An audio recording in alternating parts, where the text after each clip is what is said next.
Important update about YouTube playlists. Hey everyone. We've received many messages asking why our YouTube playlists aren't showing up. Do we create YouTube playlists? Yes, we absolutely do. So why can't you see them? Honestly, we're not sure. We've been in contact with YouTube support for several months now, but we still haven't received a clear answer or solution.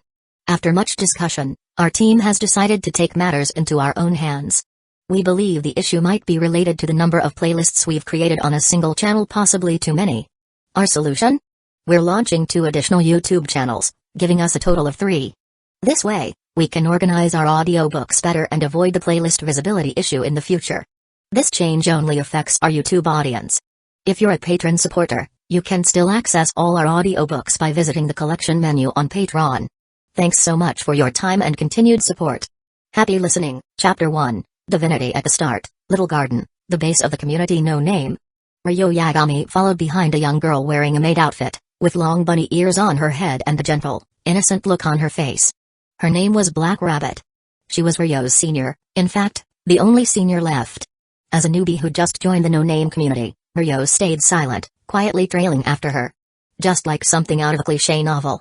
And yeah, as expected, Ryo was the cliché. Yet another transmigrator. He hadn't been born in Little Garden, he was thrown into it. Luckily, in his previous life, he had watched problem children are coming from another world, aren't they? Granted, most of what he knew came from fanfics rather than the actual show, but he had a decent idea of what kind of world this was. And honestly, he kinda wished he didn't. He was thrown into this god and demon-infested world 5 months ago, quite literally falling from the sky, and the landing was rough. Nearly died on impact. Straight up dropped into a coffin. It was a high-ranking member of the Arcadia community who found him back then. Out of basic decency, they patched him up and gave him a place to stay. That's how Ryo ended up recuperating at Arcadia's headquarters as an outsider. But that peace didn't last. Not long after, Arcadia, once a powerhouse community dominating the lower levels of Little Garden, completely collapsed overnight. Gods, demons, monsters. It all came crashing down. Caught in the crossfire, Ryo nearly died a second time. And even though he barely clung to life, it took another 2 months of struggling before the remaining remnants of the community sold off part of its remaining assets and bought medicine to save him. 5 months since he arrived, and he'd already danced on death's edge twice. If that doesn't tell you how dangerous Little Garden is, nothing will. That brush with death woke Ryo up. He stopped coasting and started thinking about how to survive. And so, he chose to join the only place left that would take him, the battered remains of Arcadia, now known as No Name. The reason was simple. In Little Garden, everyone belongs to a community. It's like a built-in part of life here. And Ryo. No powers, no backing, no community. A total outlier. In a world where even the weakest community wouldn't touch a nobody like him, he had only one connection, Black Rabbit. She was the only one willing to take him in. And No Name was the only place that'd accept him without question. So yeah, it was a choice born of necessity. But also, a bit of gratitude. She did save his life. Ryo knew enough about the original anime to realize, No Name was the protagonist's team. Sure, it'd take 2 more years for the actual main characters to show up and make it big, but even now? This was a golden opportunity waiting to happen. So what if he had to cling to their coattails a little? Pride doesn't mean much when you're dead. In a brutal world like this, Ryo wasn't about to throw away his only shot. Luckily, Black Rabbit seemed to care so much about him, she had even brought him here tonight to unlock a relic left behind by the old community. Something that could grant Ryo real power. A gift, one of the divine abilities bestowed by Little Garden itself. In front of a large door in the basement, Black Rabbit lit an oil lamp and stepped inside. Rows of bookshelves filled the room, most buried under thick layers of dust, though some had clearly been cleaned recently. Ryo recognized the work. Those tidy shelves? All Black Rabbit's effort from countless nights spent working overtime. They moved deeper in, arriving at a circular space in the middle of the underground library. The floor here was etched with magical runes. Stopping at the center, Black Rabbit turned to him with a cheerful smile. You know, Ryo, you're the only outsider we've had in the last 10 years. Ryo nodded. He knew most communities rarely recruited from outside. Unless you were ridiculously strong or closely connected with a senior member, you just didn't get in. He was neither of those. Only Arcadia's ruins and Black Rabbit's kindness brought him this far. Anyway, she continued. According to our community's rules, new members get a welcome gift. You can choose one usable gift from the treasure vault Lady Canario left behind. She stepped into the center of the magic circle and spun around to face him, smiling brightly. You have no idea, Rio. Lady Canaria, our former strategist, was the smartest person in all of Little Garden. Her gifts were top-tier relics. But Rio wasn't buying it. Come on. The community was in shambles. Most members were dead or missing. What relics could possibly be left?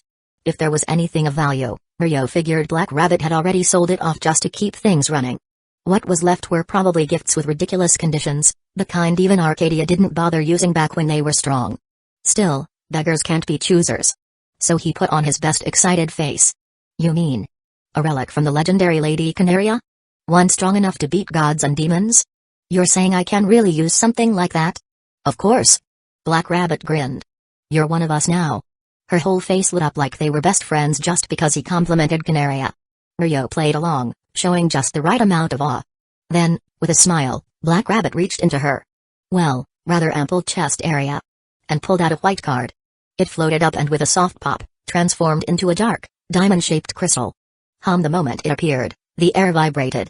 Rio could swear he heard faint crackling flames around them. He stared at the crystal, eyes wide. Black Rabbit looked at him, full of hope, and said, "This is what Lady Canaria left behind, a divinity." Rio sucked in a sharp breath. A divinity? Seriously? Divinity, a gift that strengthens other gifts to the highest rank. Those with divinity would be considered godlike, enhancing the body, the soul, the very being of the holder. In Little Garden, these things were so rare and powerful that wars could break out over them. Some wars were strong enough to destroy entire planets. Even Black Rabbit looked a little nervous now, biting her lip as she met his gaze. Rio. Do you want to accept this gift? There's no way our community had a divinity left. That was Rio's real thought, hidden under his excited expression. Most likely, Black Rabbit had sold off whatever was left of Arcadia's relics to trade for this single item. And the only person Rio could imagine doing that kind of lopsided trade was her. The astral being of Sun and White Night, Shiroisha. She was Canaria's best friend. After Arcadia fell, she was the only divine being who even tried to help. So odds were, Black Rabbit had gone to Shiroisha with nothing but leftover junk and begged for this divinity, just to give it to him. In a way, Rio now owed two huge favors, one to Shiroisha, for selling a divinity at bargain price, and one to Black Rabbit, for doing it all on his behalf. There was no point getting sentimental now. Of course, Rio said, and reached out to touch the crystal. In the soft glow of the basement, the divinity flared to life. It merged with his soul, syncing with a gift given to him by Little Garden when he first arrived. In that moment, Rio's body was fully restored. Power surged through him. He'd been reborn, his limits pushed to the peak of human capability. Then, out of nowhere, a chime echoed in his mind. A screen flickered in front of his eyes. New question from user Canny is so cute, how do you deal with a kid who doesn't even know how to eat properly? Rio blinked. Wait. Isn't this a Q&A forum from my old life? His instincts kicked in, and he typed without thinking, I'm in Little Garden. Just became a god. Gonna answer anonymously since the question involves people I may know. Chapter 2, Q&A panel. After casually showing off with that little cool guy move, Rio finally turned his attention to the mysterious new Q&A panel that had suddenly appeared. The layout reminded him of an old site from his past life, one of those question and answer platforms. Though this one was simpler. At the top was his profile picture, followed by a section labeled answer. Then his points balance. Below that, rows and rows of empty question slots. Except for one. A single question, posted by a user named Canny is so cute, stood out at the top of the page. Curious, Rio tried tapping on his profile with his mind. No response. The answer section didn't work either. With nothing else to go on, he opened the only available question. He skimmed the contents with ease. Maybe because of the divinity he'd just received, he could now speed read effortlessly while still catching every detail. And just like that, Rio understood why this user, Canny is so cute, had asked the question. Apparently, a few days ago, the user had bought a little girl. About 11 years old. From human traffickers and named her Kanao. But the child had clearly been through serious trauma. She barely reacted to anything and only followed direct commands, like some kind of robot. Even when starving, she wouldn't eat unless explicitly told to. She'd just sit there, empty-eyed, waiting for someone to say it's time to eat. The user was at their wits' end and desperately wanted advice on how to help her recover. So, this is my cheat? A parenting advice forum for girl dads? Rio couldn't help but silently roast the situation. Still, he tapped on the points section, and sure enough, a message popped up. Answer questions to earn points. Alright then. Might as well farm some points first. Figure the rest out later. In the blink of an eye, Ryo drafted a basic response. I'm in Little Garden. Just became a god. Gonna answer anonymously since the question involves people I may know. At 11, a child's sense of self is already developed. You don't need to worry too much about that. The bigger issue is that this girl is suppressing her instincts and forcing herself to obey every outside command. Honestly, her hostage trauma is severe. She's basically been brainwashed. Since I can't directly observe her condition, I suggest using external stimuli to trigger her natural instincts. Try giving her simple tools or toys. See how she interacts with them. Use that as a guide to gently awaken her sense of self. This isn't something you can rush.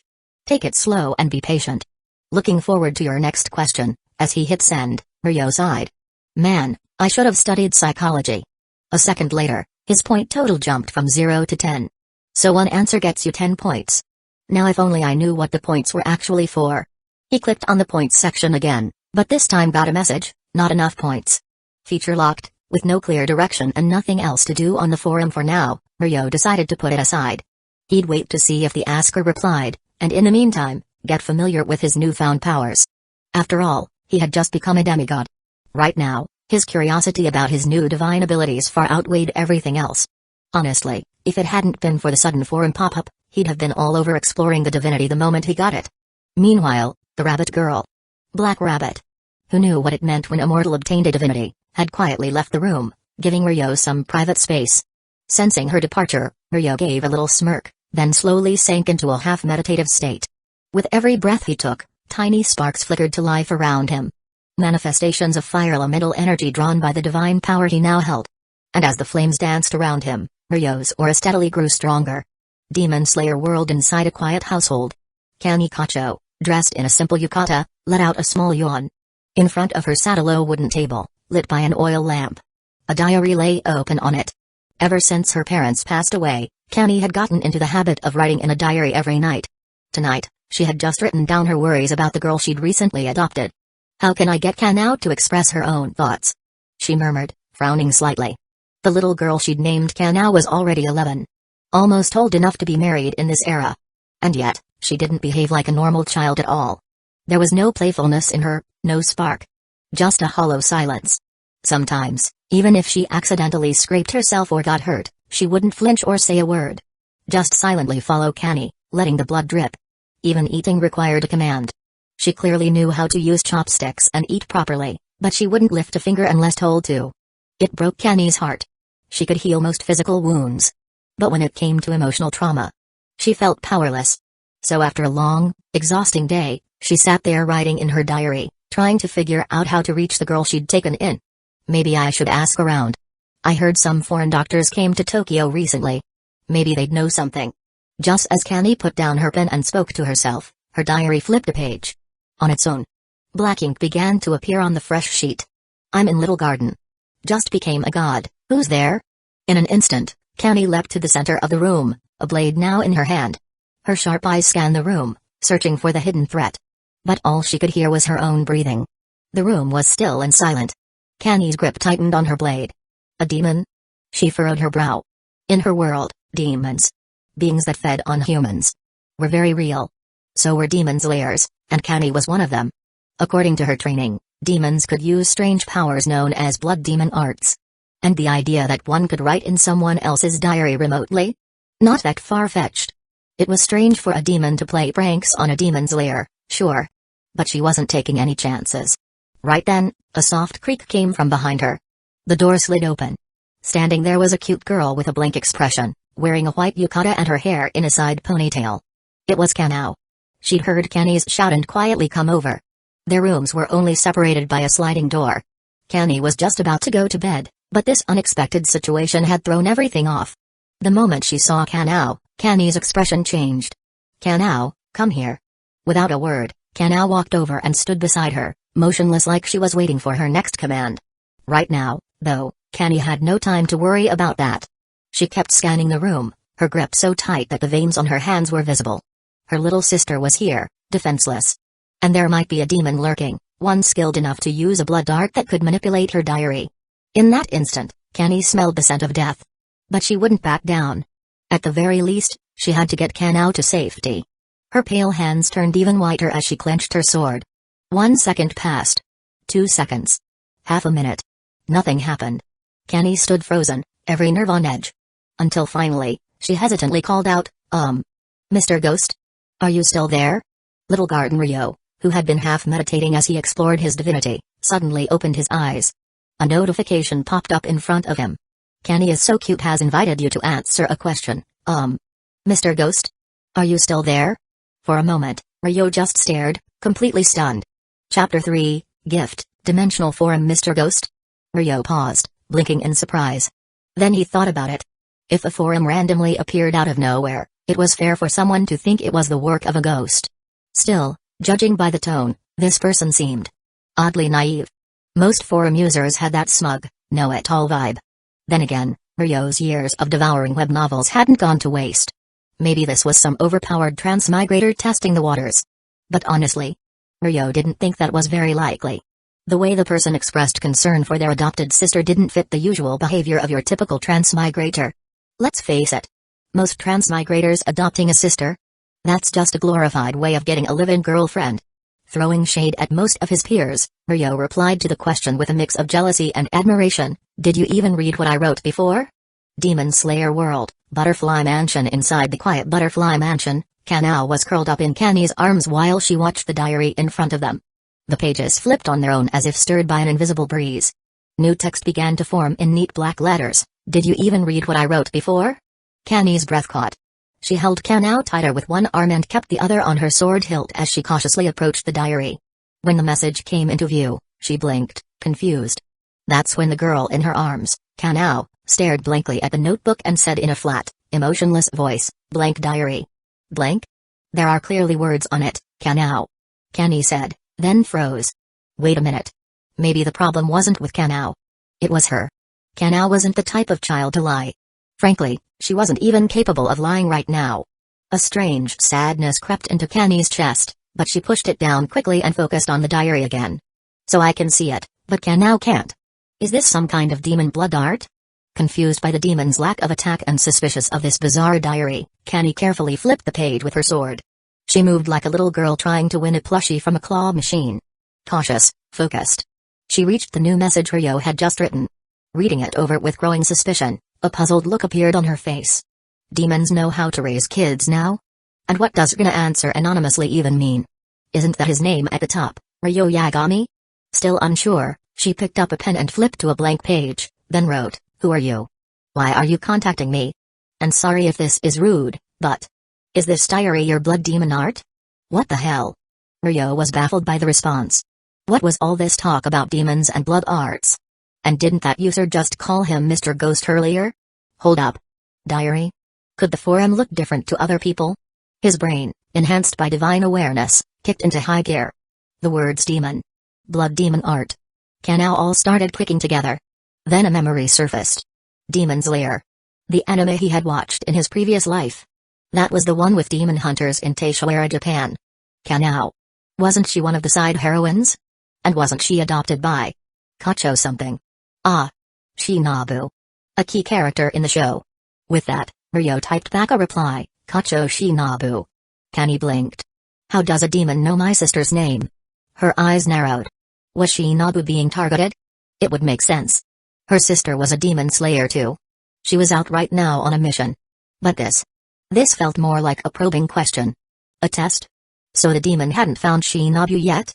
Kenny hesitated, then wrote coldly, yes. Do you want to die, demon? If her sister Shinobu were in this situation, this is exactly how she'd respond. That girl had no patience for demons. She'd just slash them, inject poison, and move on. This one, hiding behind a diary, was no different. Best strategy? Piss it off, make it show itself. Then kill it. Ryo frowned at the reply. This didn't sound like the Kacho Shinobu he remembered at all.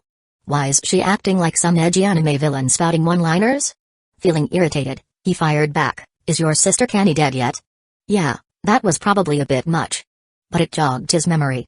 Back when Kenny was still alive, Shinobu was nothing like the cold, dark-humored character from later in the series. She was high-spirited. Impulsive, even. What kind of person says that? Kenny was livid. Is your sister dead yet? She was this sister. Who greets someone like that? Ever heard of basic manners? After a long moment, she managed to calm herself down. To be fair, she had been the one to go on the offensive first. Maybe the demon was just retaliating. She sighed, still annoyed but now more curious than angry. If this diary demon knew about her, and knew about Shinobu, what the hell was it trying to do? It couldn't just be here to read her diary, right? But then again, if it was peeping, it would have known she was the writer. Just in case, she started flipping through the pages and furiously blacking out anything remotely personal. Especially the bits about Shinobu's, development. That stuff was not for demonic eyes. Still no response? Ryo rubbed his chin. Did I piss her off? He imagined Shinobu furiously stabbing the diary like a lunatic. Honestly. Kind of funny. But he quickly brushed the thought aside. Let's see. Based on the question earlier, Shinobu had just adopted Kanao and was unsure how to raise her. That meant Kani was probably still alive. So this must be about 2 years before the main plot of Demon's Lair. Tanjiro is still just a kid, and his dad might still be alive. Shinobu, meanwhile, will be in the middle of her training arc. Parents killed, obsessed with revenge. Adopting Kanao might have softened her a little, but not by much. And now, in Shinobu's eyes, I probably look like some creepy demon spying on her sister's private diary. Oh, and I just told her sister to drop dead. Yeah. Not great for first impressions. Just then, another reply popped up. Mr. Demon, would you like to be poisoned? On the other side, Kani had already censored most of the diary and was eagerly waiting for more intel on this bizarre demon. Ryo, meanwhile, stared at the screen in silence. Half an hour passed. Finally, he replied, nope. Bye. Kani read the message and let out a long sigh. Ugh. Totally messed it up. And I still don't even know what it is. If she could do it over again, she'd definitely be more careful. Well, except for blacking out the diary. She'd absolutely still do that. Yeah, not the most pleasant first encounter. Ryo thought. His eyes drifted away from the latest question and back to the top of the forum. There, shaped by the power of Little Garden, new words were starting to appear. Gift, Dimensional Forum, Chapter 4, Turn the System into a Gift. Gift, Dimensional Forum. As soon as Ryo saw this, a card appeared in his soul's vision. Pure white, with intricate snake-like patterns curling around the edges. The card gave a gentle shimmer, and dark text slowly floated into view. Gift, Dimensional Forum. A mysterious gift that connects to unknown universes. Origin, unknown. Abilities, cannot be fully determined. Confirmed ability, enables communication with entities from unknown universes, taking on unpredictable forms of interaction. Unconfirmed ability, there is a possibility it enables observation and linkage to other dimensions. Specific powers are still pending evaluation. Ryo's pupils widened sharply as he read the unconfirmed ability. He couldn't help turning his head toward the west. In that instant, it felt as though his gaze pierced through countless barriers to behold the massive pillar of light towering over the very center of Little Garden. That was the Little Garden core. The external manifestation of the system governing this world. The Little Garden actually detected the forum? And even classified it as a gift. Ryo stared at the walls of the underground library, deeply shaken. The so-called Little Garden core was the governing system of this world. The beating heart of Little Garden. The core didn't interfere in personal affairs. It simply observed, assigned life rankings, divinity, and operated like an emotionless world management eye. And importantly, it didn't have an owner. Such safeguards had been in place since the earliest days of Little Garden's construction to ensure that no individual or group could control the core. It was even designed to prevent it from developing sentience of its own. In that sense, being noticed by the core wasn't necessarily a bad thing. Still, it's kind of terrifying. I thought the Dimensional Forum system was on a higher level than the core, but it actually got picked up on its radar. Ryo couldn't help but feel a lingering chill. That thing had been hiding in his soul, right now, and it couldn't even escape detection. Being observed by the core came with both downsides and upsides. The bad, the forum's power might not be as almighty as he'd hoped. It could be interfered with by the core. The good, he can be sure that the forum wasn't hiding any shady tricks. More importantly, he didn't have to worry about the core refusing to recognize any benefits he gained through it. So I guess it's a mixed bag. Sitting cross-legged on the ground, Ryo moved his neck, working out some stiffness. Just then, another line of text appeared on the forum's gift card. Judgment, to ensure the forum's continued existence, the bearer of this gift, Ryo Yagami, is granted a domain rank divinity, and just like that, a surge of power hit him like he'd eaten 10 oversized meat buns for breakfast. His human divinity began expanding at a rapid pace. His physical abilities skyrocketed. He even felt as though his skin could touch the very fabric of space itself. With his eyes closed, Ryo could clearly sense everything in the basement around him. And even the structures above it. The sudden transformation left him stunned. When he finally managed to gather his thoughts, he muttered to himself, a domain divinity. If I remember right, that's the type tied to space-time powers in Little Garden, isn't it? I heard even high-tier gods and demons can't usually obtain that kind of power. Only a rare few ever manage to grasp the concept of domains and turn it into divinity. So basically, I just got handed a divine-level power for free? The sheer luck of it made Ryo suspicious. Maybe all those years of suffering had built up and decided to cash out tonight? First, Black Rabbit gave him a divinity. Then the mysterious dimensional forum system invited him in. Now the Little Garden Core casually handed him one of the highest-tier divinities out there. This much good fortune in one night? Yeah, no way this wasn't a setup. And sure enough, the next second, a new line appeared on the gift card. Incorporating unknown universes into Little Garden's observation range will yield large contributions and boost your divinity. Ryo's eye twitched. Slowly, very slowly, he turned to face the distant core and gave it the middle finger. So that's what this is about. You just want to expand your surveillance network, and I'm your free courier. And here I thought I'd hit the jackpot. But hey, I gotta admit. Not a bad strategy. Hand out a gift first, then drop a little hint. Sweeten the deal, then show the long-term goal. Can't even blame you. I'd do the same in your shoes. Even while ranting, Ryo's attention locked onto one phrase in particular, large contributions, boost your divinity. In Little Garden, that wasn't just some fluff. It was a big deal. Divinity wasn't just your rank. It represented your very existence. It was the core's first blessing to a life form, the most essential kind of gift. And its strength pretty much defined your standing in the world. Top gods, planetary spirits, rulers of divine pantheons. Every last one of them had overwhelming divinity. Take Jesus, for example. If the legends were true, he introduced Christianity across all observed universes and shaped the fate of every one of them. That kind of influence should have earned him massive divinity, making him one of the strongest beings in Little Garden. So yeah. The bar was pretty damn high. But now, right in front of Ryo, was a shortcut, bringing the forum-connected worlds into Little Garden's scope. With stakes this high, this path is bound to be a pain. Ryo frowned, deep in thought, then let out a dry laugh. Whatever. No point worrying about that. Hard or not, it's still a shortcut to getting stronger. With that, Ryo snapped out of his funk.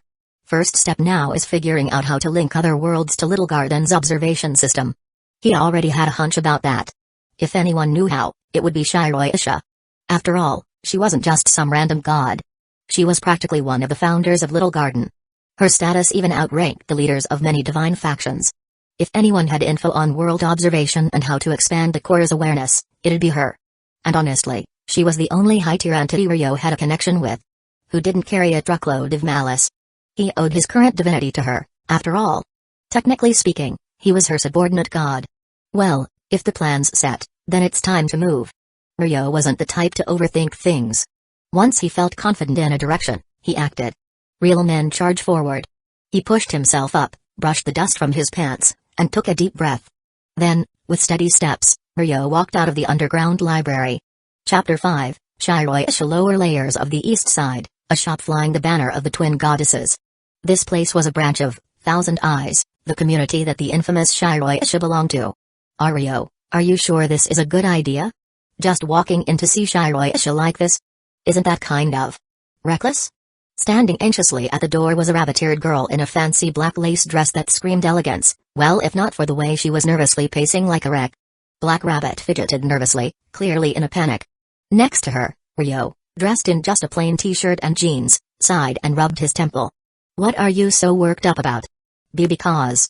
Black Rabbit stumbled over her words, clearly trying to hide something. Before she could explain, the clerk Ryo had asked to deliver his visiting card earlier stepped out. Lady Shiroisha is willing to see you. Come with me.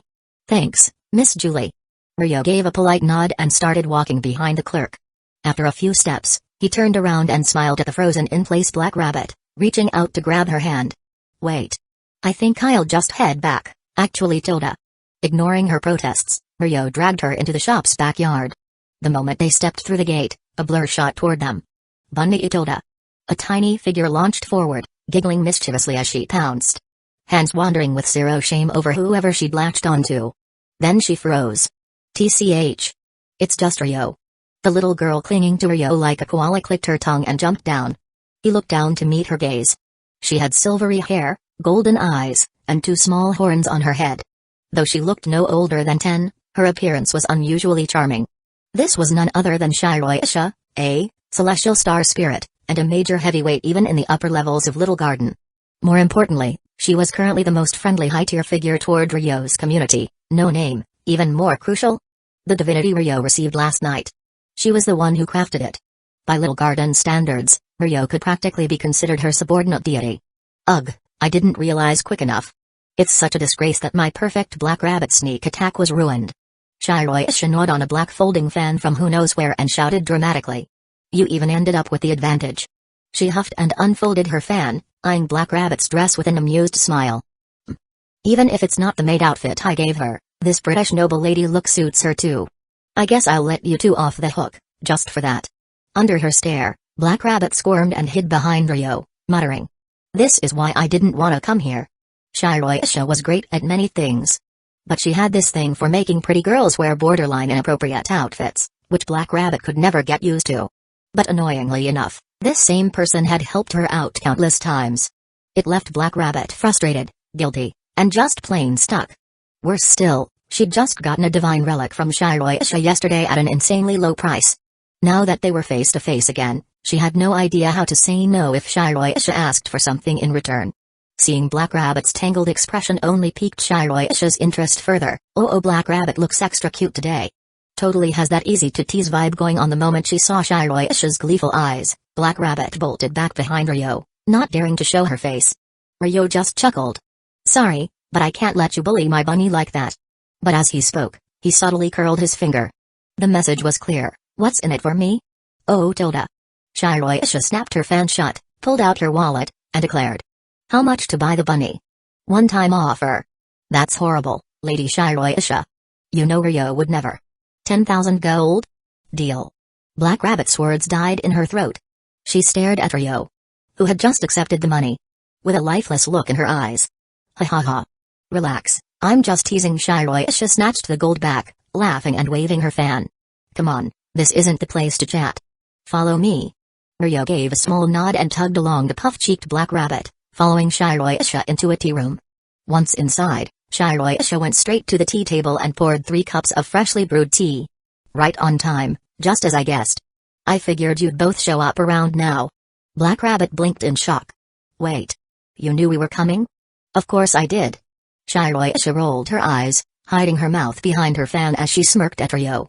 After all, a divinity came from Canaria's dash? There's no way someone like you would be fooled, Ryo. I'm guessing you figured it out the moment Black Rabbit showed you the divine relic? Yeah. Black Rabbit's mouth dropped open. She turned to Ryo, who was giving her a look that screamed, you thought I didn't notice? Ah. I seriously want to die right now. Seeing her wilt, Ryo chuckled, then gave Shiroisha a respectful bow. Sorry for the trouble. Our dumb bunny means well. No worries, I am a generous and beautiful woman, after all. Ho ho ho Tilda. Shiroisha puffed herself up with pride, waving her fan dramatically. Then she leaned in, eyes twinkling. But back to business. Since you've gotten your divinity, I assume your gifts awaken too? Ryo froze for a second, surprised Shiroisha knew about the dimensional forum. But then he realized he had misunderstood. Wait. So the divinity awakens gifts? Of course. Why do you think divine relics are in such high demand up in the upper layers? Shiroisha closed her fan, clearly proud. And the one you got? I personally made it. Even the most sealed-off abilities would get partially activated with that baby. So she's assuming my gift is crazy powerful, huh? Ryo raised an eyebrow. And what made you think I'd need a special artifact just to activate my gift? You've got it backwards. Shiroisha fanned herself and smiled. Anyone who comes to Little Garden from the outside world gets something called the Divine Spark. A mark that proves they exist here. It's what lets people use gifts at all. And usually, that process activates a basic gift or two. But if nothing gets triggered right away? That only means their latent talent is so immense, it can't be awakened normally. Everyone in the upper levels knows that. She paused, closing her fan and tapping her chin thoughtfully. When Canaria first picked you up, she noticed that right away. She wouldn't shut up about it over drinks that night. Said she'd hit the jackpot. So that's why she was so insistent. Ice day? Ryo twitched at the corners of his mouth. It all made sense now.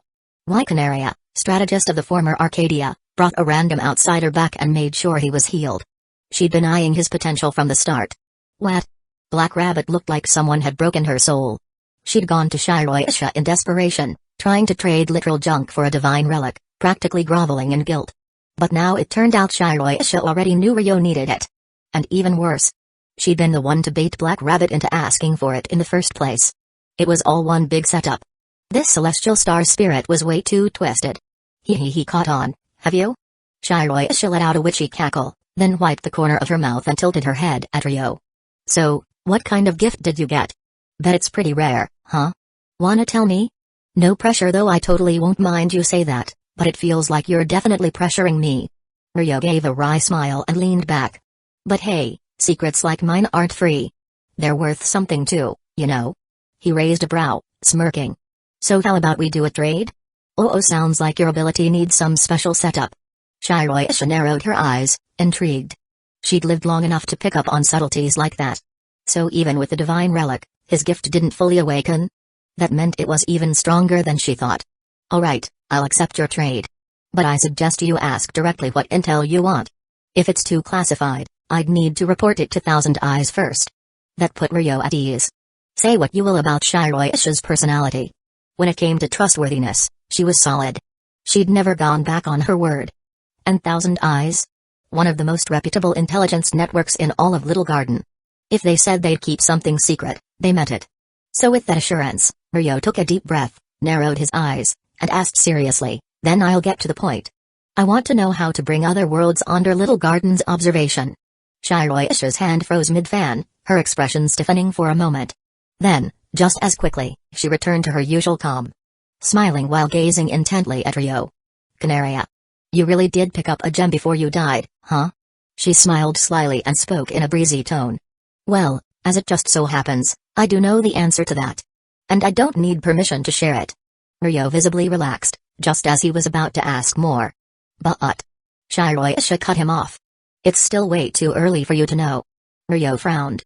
Why? She picked up her teacup, squinting as she spoke. I get what you're trying to do. But right now, No Name isn't ready for that kind of burden. Let's make another deal. She set her cup down, her tone suddenly serious. Earn enough resources in 7 days to keep No Name afloat for a year. Do that, and I'll give you the info. For free. Deal? Ryo was silent for a moment. Then he grinned. Deal. Chapter 6, 500 gold? Piece of cake. Bam. Back at the No Name base, Black Rabbit finally exploded during dinner after stewing all day, slamming her hands on the table as she glared at Ryo. Why did you bet against Lady Shiroisha like that? And you bet on earning a whole year's worth of supplies in just 7 days. Ryo, do you have any idea how much our community spends in a year? Even on the bare minimum, keeping everyone fed and alive takes at least 500 gold coins. Ryo, who was quietly munching on some black bread, blinked in surprise and replied, oh? So it's 500 gold, huh? Thanks for the info, Black Rabbit. I was just wondering about the cost of living here. He wasn't joking.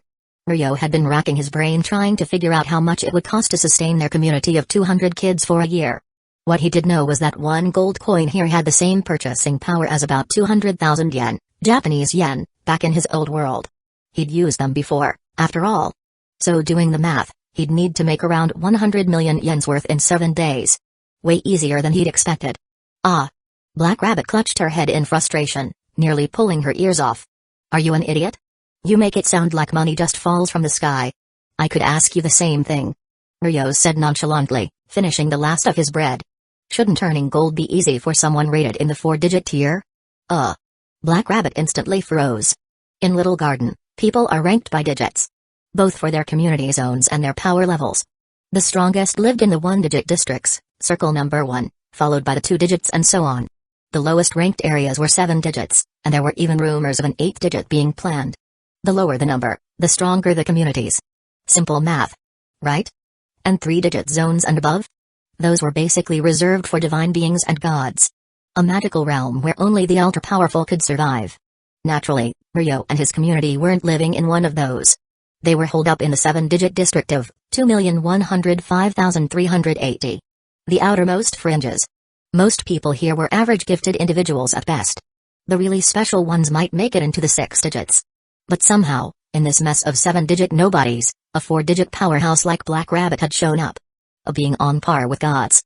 With that kind of power, She should have been thriving. Even if she had to look after 200 kids, things shouldn't have gotten so bad that they were all stuck eating black bread every day. But life has a way of throwing curveballs. Jobs in the outer districts never come looking for me. The only time I get called is when they need a judge for some big event. I'm just a bunny. Why are you sulking in the corner now?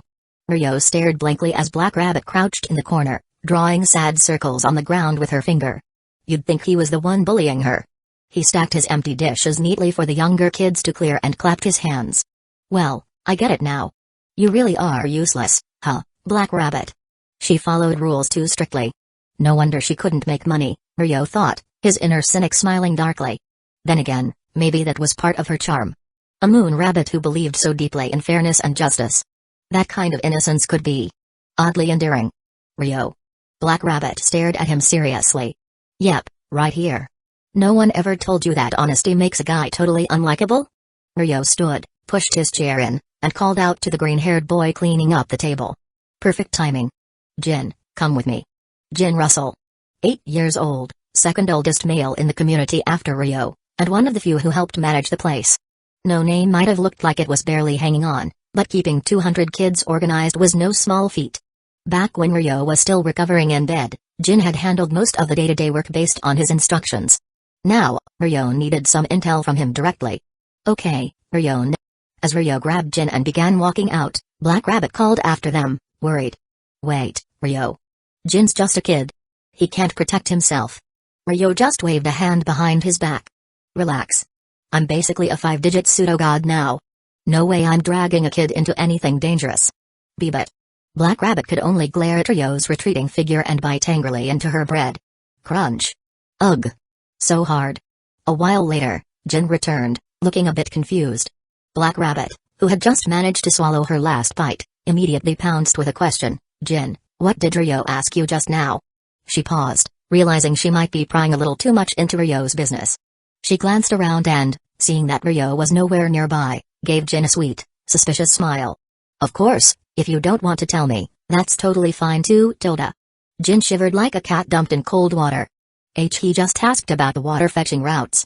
Wait. Sister Black Rabbit, what are you doing with that feather duster? I swear, that's all he asked. Really? She asked, waving the duster threateningly. Jin nodded frantically. Weird. What exactly is Rio planning to do to earn those 500 gold coins? Black Rabbit stared off into space, feather duster in hand, completely lost in thought. Jin quietly tiptoed out of the room. He figured it was better to stay away from her for now, especially with that feather duster. Seriously, it was too scary. In Little Garden, everyone had to work. Adult or child, didn't matter. Child protection laws only existed in powerful, well-established communities. For Jin, one of his jobs was to lead the younger kids to fetch water and help with repairs around their base. What Rio had asked for earlier was simple, detailed info on the water-fetching route. Jin and the kids usually drew water from a communal well near the edge of the 2,105,380 outer city district. It was about 3 kilometers from their base. Still a hike, but way better than trekking 10 kilometers to the nearest river. Plus, wild monsters rarely appeared there. But Rio knew, danger didn't always come with claws. Now walking alone down a dusty, yellow-brown road, Rio carried an empty bucket as he approached the well. Once he got close, he finally let out a quiet sigh of relief and muttered to himself, crap. Black Rabbit Nay got hurt, and the wound's getting worse. Gotta fetch some clean water fast. He struggled to fill a bucket, panting as he set the full container on the ground like it had taken everything he had. Then, just as he packed up to leave, a few beastmen blocked his way. Well. Out here all by yourself, kid. We've got a couple of questions for you. Be a good boy and answer. Or else. Rio's eyes widened. His grip loosened, and the bucket clattered to the ground, water spilling across the dirt. Reflected in the puddle was not his own face, but Jin Russell's. The beastmen leered down at him, grinning like they'd already won. And Rio, disguised as Jin for his first ever sting operation, was absolutely stunned. He hadn't expected it to actually work. Like, really? It actually worked on the first try? Are beastmen just this dumb? Chapter 7, A Bright Smile Snack. A shirtless beastman with a leopard's head slammed his clawed hand across Rio's face. Rio's cheek immediately swelled, turning red. Blood trickled from the corner of his mouth. He looked like he'd been beaten senseless for quite a while now. Talk. What else do you know? The leopard head thug barked in his face, saliva flying with every word. just as he raised his leg to kick Ryo. "That's enough, Ag." The voice came from their leader, a burly lion-head beastman who'd been chilling nearby. He rose slowly, a nasty grin on his face. "If you beat him to death, we're screwed." "Ugh, fine." Ag spat on the ground and shot Ryo a cold glare before backing off. Ryo, chained tightly with iron restraints, said nothing through all of this. He looked dazed. Like the beatings had left him too broken to even speak. The other beastmen didn't seem concerned. They just gathered around their boss and started chatting. "Boss, I broke 4 of his fingers already. Pretty sure the brat's telling the truth. So the moon rabbit from No Name actually got tracked, huh? Even after she fled from the upper levels, the demon lords are still after her." "Yeah, but if the rabbit dies, she's worthless. Nobody's gonna pay for a corpse. As if you could catch her alive. That moon rabbit's got to be at least 5 digits on the strength scale. Well, she's half dead now, right? A half-dead rabbit shouldn't be too hard for us to handle. And as far as I know, the only one in that community who can fight is some guy named Ryo. The rest are just kids. Can't even participate in gift games. Seems like easy prey to me." "Oh, right. I heard Ryo's pretty much a chronic patient or something. The pharmacy guys say the rabbit's always buying medicine for him. No gift, no nothing. Just a trash guy." The 2 underlings glanced at their boss with anticipation. "So, boss, what do you say? We've been watching No Name for a while now." The lion-head boss spat and narrowed his eyes. "Screw it, let's do it. I'll go talk to Boss Tygo. Moon rabbits are nearly extinct. If we catch one, we could sell her for enough to buy a goddamn divinity. You all know how Tygo operates. If he gets a divinity and climbs to 5-digit status, he'll definitely reward us. I'll take half the cut, and you 2 can split the rest." "Woo. Boss, you're the best." The lackeys cheered like they'd already struck gold. All right. Ag, you stay here and watch the brat. We'll use him to force that no-name crew into a gift game contract." Gift games. The core system of Little Garden. Everything's decided through them. If it's yours, you can wager it. Your wealth, your power, even your own life. And the winner takes all. Normally, these contracts have to be signed willingly to be valid. But of course, not everyone plays fair. Kidnapping someone's friend or family and using them as leverage? That still happens. Illegal? Sure. Rare? Not really. After thinking for a moment, the lion-head boss pointed to the silver necklace around Ryo's neck. "Take that necklace. Leave the kid here. We'll use it to pressure the rabbit and that Ryo guy into submission." "Smart thinking, boss." Grinning ear to ear, the beastmen quickly moved to follow orders. The lion-head boss and his men left, leaving Ag behind to guard the prisoner. Once the others were gone, Ag locked the warehouse door carefully, swaggered over to the broken old chair the boss had been sitting on, and flopped down with a satisfied sigh. Meanwhile, Ryo, still silent since giving up his info, finally looked up. He squinted at Ag and asked casually. "So, this Tygo guy. How rich is he, exactly? Huh? You talking to me, brat?" Ag shot up, irritated. His face twisted. Ryo didn't respond. Still wearing Jin Russell's face, he mused aloud. If he's aiming to buy a divinity, that puts him in the 6-digit range, right? Runs a casino too, doesn't he? If that's the case, 500 gold coins shouldn't be a big deal for him. You talk too much. Ag stomped toward him and raised his hand again. Smack. Ah, shit. Ag winced in pain, cradling his hand. Damn, that hurt. Ryo didn't flinch. He just chuckled. What's wrong? Didn't he eat enough today? That slap was pathetic. You little. Ag roared and lashed out with a kick, aiming straight for Ryo's head. Whoosh. His foot went straight through. Crash. It smashed into the wall behind Ryo, leaving a gaping hole. Ag froze. What? My foot. It went right through him. Tiny embers sparked in the air as Ryo slowly grinned. Oops. My bad. With a sudden motion, he broke the chains holding him, stood up, and began snapping his previously broken fingers back into place. You know, it took everything I had to sit still and make your beatings look convincing. Ag stumbled back, his face pale. Then, Ryo's body started to grow. His body reshaping, burning with divine fire as he returned to his original form. Man, divine power is a beautiful thing. Shrinking your body, changing your face, faking injuries. It can do it all. Ag trembled violently. Why you? What the hell are you? Ryo just smiled and suddenly, his form shifted again. Now he looked just like Ag. Quick question. He said cheerfully. Just how rich is Tygo? Whoosh. Ag turned and bolted, scrambling for the exit like a madman. He kicked the warehouse door open with a crash and tried to flee. But a second later, flames burst outward. Ah! A massive crimson hand reached from the fire, grabbing Egg like a toy and dragging him, kicking and screaming, back into the warehouse. A little while later, a new Egg stepped calmly out of the warehouse. He took a moment to tidy up the mess at the door, then whistled softly. At the sound of the whistle, a green-haired child poked his head out of the underbrush, glanced around nervously, then rushed into the warehouse. Not even half an hour later, the Lionhead boss returned with a shark-head fishman and over a dozen beastmen in tow. Everyone, Tygo, the Lionhead thug, and even Ryo, as Egg, wore the same expression as they approached the warehouse. They all had a bright smile. The kind you wear when you're about to get very rich. Chapter 8, Easy Scam. So it really is the brat from No Name. The shark-head beastman, Tygo, grabbed Jin Russell's chin, gave it a quick squeeze, then let go. Walking over to the Lionhead beastman, he gave him a pat on the shoulder. Nice work.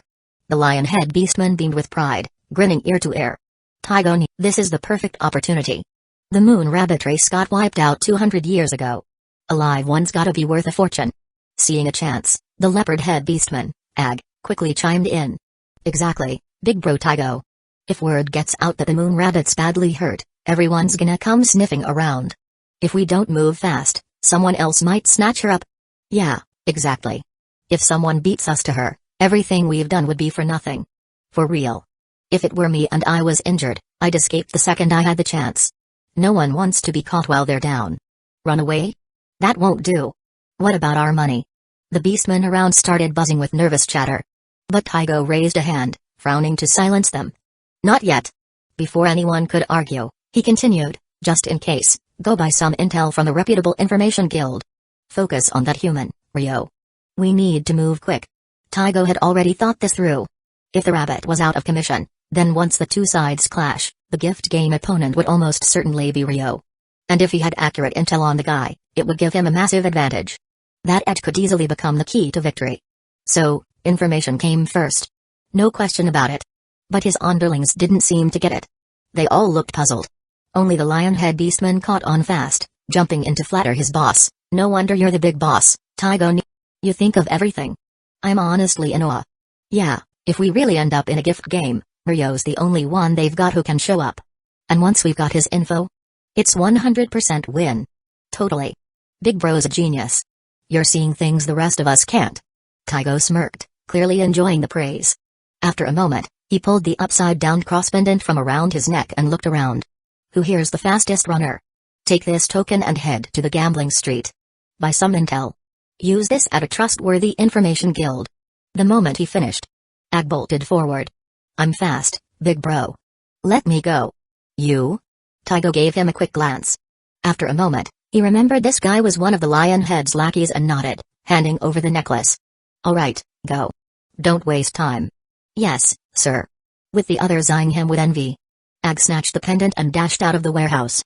10 minutes later, Gambling Street, in front of a beastman-run casino still wearing Egg's face, Ryo looked up at the neon-lit sign above the entrance and snorted. TCH. Amateurs. He strode inside confidently. Thanks to Tygo's token, Ryo easily made it to the casino's finance office, where he met the third-in-command in charge of the money. Tygo's orders. I'm here to withdraw 800 gold coins. 800?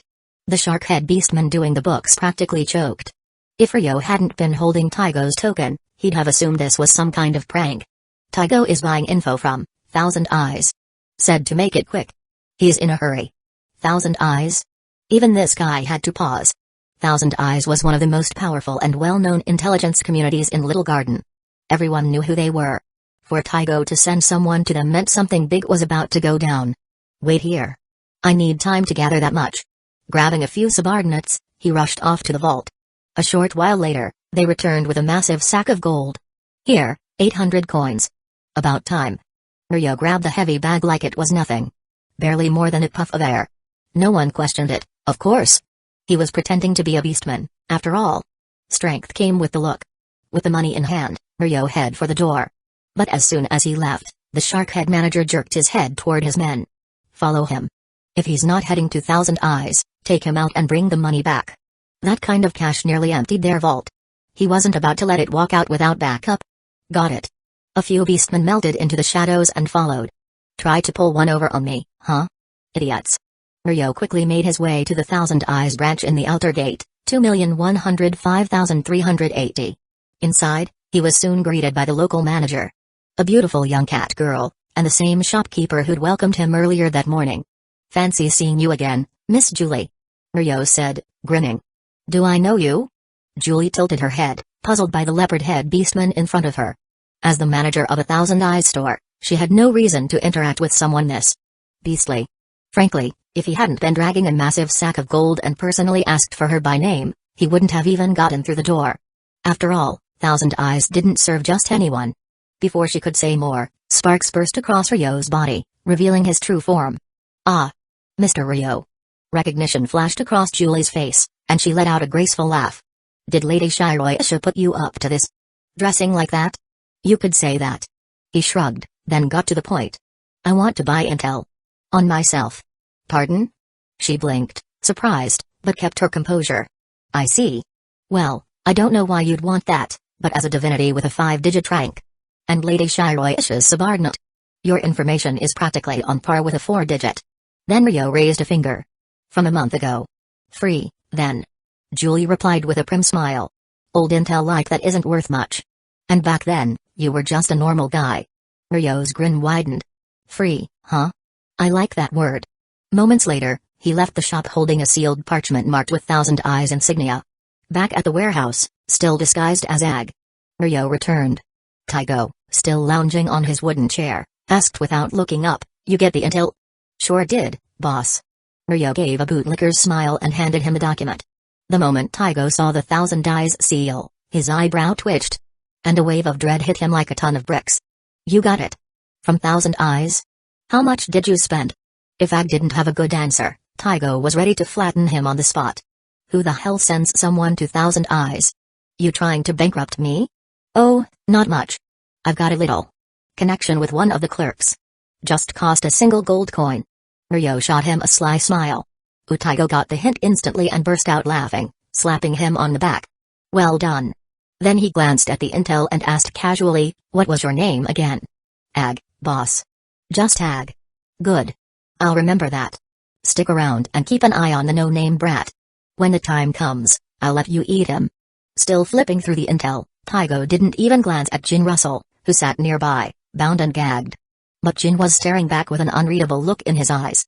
Like someone watching a man sell all his belongings and happily hand over the cash. Completely unaware he'd just been scammed. He looked at Ag, thinking. Ryo said it's not scamming if they smile while handing you the money. "Thanks, boss." Ryo gave a grateful nod, though he suddenly noticed someone staring daggers into his back. He turned. And met the lion-head beastman's glare. Clearly suspicious. Clearly pissed. Ryo let out a whistle and gave him a mocking grin. The lion-head clenched his jaw. Just then, Taigo stood up, tore the parchment in half, and let out a bark of laughter. "Ha ha ha ha ha ha ha. I thought Ryo might be something special, but he's just a lucky nobody." Damn near laughed my teeth out. He kicked his chair into splinters, laughing like a man possessed. "Alright boys, time to get rich. We're taking everything from No Name." "Yeah." His lackeys howled in excitement. And the loudest, most enthusiastic one of all? Was Ryo. Chapter 9, 1, 2, 3. Game over. The No Name base looked like something out of a haunted house. A crumbling, eerie old castle. In the corridor, a little fox girl, maybe 6 or 7 years old, with golden hair and fluffy ears twitching on her head, pushed Black Rabbit forward with surprising determination. "Come on, Black Rabbit, nay. Be good and stay in your room." Yeah. That's what Ryo said. X2 The two kids following her chimed in with cheerful defiance. "Brother Ryo said you're supposed to stay put no matter what. Even if something happens, don't come out." "You say that, but still." Black Rabbit sighed, helpless against the sheer energy of the kids. Pushed forward by the tiny fox girl, she half reluctantly gave in and asked with a frown, "Lily, what's Ryo planning? Why does he want me locked up in my room? And wasn't Jin just heading out on his own earlier? The outside world is way too dangerous." Lily paused, then drew in a breath. Puffing up her cheeks in a serious effort to mimic Ryo's voice, she said, "Lily, you're old enough to think for yourself now. You can carry some weight for the community. So I'm giving you a mission, keep that dumb rabbit in check. Don't let her run off and do anything stupid." Then, in her natural kitty tone, she added. "That's what Brother Ryo said." Word for word. Ha. Yeah, that does sound like him. Black Rabbit clenched her fists, twitching with barely restrained irritation and a forced smile. She tried to walk away, but Lily blocked her with that strangely mature glare. After a short silence, Black Rabbit gave in with a sigh. Much as she wanted to find Ryo and give him a piece of her mind. That could wait. Fine, fine. I'll stay in the room. Happy? Grumbling, she turned and stomped off toward her room, muttering complaints the whole way like, using kids to keep me in line? Unforgivable. And he called me a dumb rabbit. The nerve. Lily and her little crew exchanged a look. Then high-fived each other in triumph. Yay, for a brief moment, the corridor was filled with pure, victorious joy. And that's when it happened. A flash of fire shot through the narrow window. The next instant, flames roared up 2 meters high. And out of that blaze stepped Ryo. Some of the kids nearby squeaked in shock, but when they saw who it was, they instantly called out, Ryo. Brother Ryo. He smiled and gave them a nod before gently setting Jin Russell down from under his arm and saying, All right, Jin, Lily. Take the kids and head to Black Rabbit's room. If I'm right, those brain-dead idiots should be showing up soon. Got it. The kids responded like pros and scurried off with Jin and Lily leading the way. Once they were gone, Ryo turned toward his room. He opened a cabinet, pulled out some bandages, and began wrapping them around himself. Even though he was pretty sure Taigo and his crew had taken the bait, Ryo wasn't about to skip the theatrics. Meanwhile, elsewhere, Taigo and his gang finally reached the no-name base just before sundown. The moment he laid eyes on the run-down castle, his face twisted with disgust. Damn. This dump isn't even worth selling. Way out in the sticks, too. Anyone who bought this would be stuck with it. Word is, this place got teleported here using a boundary gate by some bigwig from the upper floors. Even garbage gets moved around when you've got money like that. One underling muttered, half in awe. Yeah. We're down here scraping by, splitting a single gold coin in half, while those guys live it up. Probably even have gold toilets. It's bullsh. Shut up. Taigo snapped, silencing them with a glare before turning to the lion-head beastman beside him. You. Go knock on a door and tell Ryo to haul his ass out here. Yes, Boss Taigo. Grinning like a kiss-ass, the beastman turned and kicked open the rust-covered iron gate at the edge of the castle grounds. The old gate screeched, then slammed into the ground with a metallic crash. Several kids working in the yard looked up in alarm and rushed over. Hey. Who are you? Why'd you bust our gate? Taigo strode past the lion head like he owned the place, scanning the area and snorting when he saw it was full of kids. This is it? Just a bunch of brats? Ha ha ha. This is what's left of the Arcadia community? What a joke. Then a voice rang out. Sharp and cold, who are you people? Taigo turned, only to see a black-haired, black-eyed young man walk out calmly. The guy was wearing a simple t-shirt and shorts, leaning on a cane. Bandages peeked out from beneath his shirt collar. He looked exactly like the intel photo Taigo had gotten from Thousand Eyes, no visible blood, but still looking roughed up enough to put Taigo at ease. At least until Ryo gave him that strange look. Like he was watching a drunk fool stumble into a trap. Was this guy really this dumb? For a second, Ryo had been wondering if things were going too smoothly. But now that he'd seen Taigo in person, he felt reassured. There was no way this guy had the brains to pull off anything clever. Ryo tilted his head and said flatly, please leave. We don't want any trouble, and we're not interested in any gift games. Ha ha ha ha tilde. X-14 Taigo and the 13 beastmen with him burst out laughing. Does this guy think we're here to play? Please leave? Seriously? Stupid humans always think they can reason their way out of everything. Newsflash. We're not here to be nice. Taigo didn't stop them. He just chuckled, then held up a necklace. Maybe take a good look at this before you keep talking. That's Jin's necklace. What did you do to him? Ryo's face went pale with shock. Oh, he's fine. For now. But if you don't play along. Taigo grinned wide, flashing his shark teeth. He might end up not so fine. Ryo took a deep breath, clearly forcing himself to stay calm. Fine. What are the rules? By now, Taigo wasn't even pretending to think things through. We make a vow to the little garden. You bet everything No Name has. We go one-on-one. Winner is whoever survives.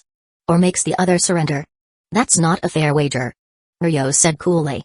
If we're betting everything, then you have to bet everything too. Little garden won't approve otherwise. Sure, sure. Works for me. Taigo smirked, but added with a smug sneer, but let's change the rules a bit. He jabbed a thumb at Ryo. Then pointed back at his entire group of snarling henchmen. You fight us. Alone. Ryo blinked. then laughed and rubbed his forehead like he'd just heard the punchline to a great joke. Sure. Let's do it. Game on. Whoom. A scroll of glowing white parchment fell from the sky. The moment both parties agreed, the power of the little garden activated. Gift game, duel, participants, Great Shark, Tygo's group, versus No Name, rules, Ryo fights alone against all members of Great Shark, victory condition, death or surrender of one party, game validated by the authority of glory and triumph. As the parchment drifted down, Tygo didn't even glance at it. He was too busy staring at Ryo, who was still grinning. What the hell are you laughing at? Stop it. What's so funny? Ah. Sorry. Ryo's smirk widened as he rubbed his temples, lips curling up into a wolfish grin. I just got a little excited. Forgot the game had already started. He stretched, stepping forward as flames erupted around him, towering and crimson. Let's wrap this up. Try and keep me entertained, would you? Is this guy insane? Tygo muttered, the unease clawing at him. Then Ryo moved. With a single step, his entire body surged in size. Crimson fire burst up like a volcano. A massive foot slammed down, scorching the grass to ash. In the next breath, Ryo stood transformed. A towering 10-meter fire giant, eyes blazing like twin suns. 1. The fire giant rumbled, voice like a cathedral bell. What the hell? A fire giant's gift? But he's human. Tygo's eyes went wide. Then it hit him. Damn it. It's a trap. Everyone, hit him with water. Now. Beastmen with water-based gifts inhaled deeply and blasted massive torrents of water. 2. FSSHH. The second the water touched Ryo's blazing form, it evaporated into steam. Divine tier defense? A 5-digit rank being? Tygo's pupil shrank in terror. In that same moment, the giant's hands closed around him like a claw grabbing a baby chick. Then came the smile. Cold and merciless. 3. Game over. Wait. Stop. Do you have any idea who I work for? I'm under a demon lord. Crunch. Blood spattered from the giant's closed fist, then vanished into nothingness. Tygo's broken, charcoal-like body was flung to the ground, lifeless. The fire giant loomed over the stunned beastmen, golden eyes glowing like suns. They stood frozen for a second. Then, trembling, dropped to their knees. 10 kilometers away, on a mountaintop, a young woman with golden hair and red eyes, bat-like wings stretching from her back, stood atop a tree branch. She silently watched the inferno raging at No Name's base. After a long moment, her body dissolved into a flurry of bats and disappeared into the wind. Chapter 10, the No Name's leader. The next day, on the 4th floor of the Beastman Casino in Gamble Street inside the manager's office. Ryo lounged in a leather chair like he owned the world, casually trimming his nails with a clipper. His legs were kicked up on the desk, totally relaxed, like a guy who didn't have a care in the world. Across from him stood Black Rabbit, looking absolutely drained. Her goddess-like features were undercut by dark circles and a stack of paperwork in her arms. We got an offer. 850 gold coins for the casino. She reported. 100 for the bathhouse and the inn, just like you said. No haggling. Oh, and the cafe, the farm, and the ranch. We kept those, per your instructions. I've got Jin and the others checking them out. Ryo glanced up, smiling as he saw how tired she was. Knew I could count on you, Black Rabbit. You always come through. That simple praise made her smile. She looked like she wanted to say something grateful, but it came out as a complaint instead. Ryo, don't do something like this again. In Little Garden, everything's supposed to be settled through gift games. Pulling shady moves outside of that can get you hunted by the floor masters. You're not acting alone anymore, remember? You've got responsibilities. You never used to be this reckless. She didn't say it outright, but the implication was clear. She considered the two of them a team now. Ryo didn't comment, but there was a kind of unspoken understanding between them. And honestly, he got it. What he pulled last night was skating dangerously close to a full-on rules violation. Little Garden had laws. And people to enforce them. Those people were the region's rulers, the floor masters of each side. East, west, north, south. Or the territory overseers of specific gates. Usually, those roles went to powerful individuals or elite communities. Using a divine-level disguise to trick someone into a gift game? Yeah, that was asking for trouble. But Ryo just shrugged. You don't need to tell me. My own patron goddess is the floor master of the east side. Shiroisha, remember? While still focused on his nails, he continued. You think I want to get hunted by Shiroisha? I've pulled this stunt once, and once is enough. Even among the gods, Shiroisha was a terrifying powerhouse. Getting on her bad side? Not a great plan. But Ryo wasn't stupid. He knew she wouldn't actually come after him. After all, this whole scheme had roots in a bet she herself proposed.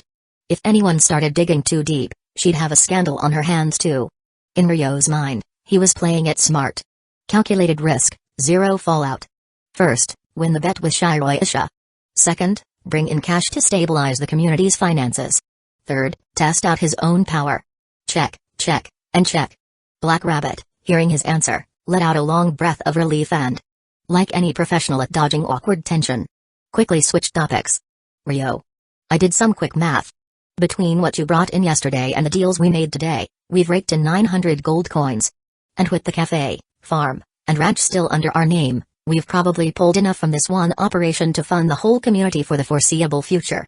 She'd made sure to sell off only the adult-oriented stuff like the casino, bathhouse, and inn. There was no way she'd let the kids in no name be around that kind of business, much less Ryo himself. But the cafe, farm, and ranch? That was a different story. As long as they were managed well, they'd generate steady income and provide food. More than enough to feed the kids. Just thinking about how one day had solved their long-running food crisis made her feel like she was floating on clouds. Honestly, even if Ryo started calling her dumb or useless or a stupid bunny every day from now on, she'd let it slide.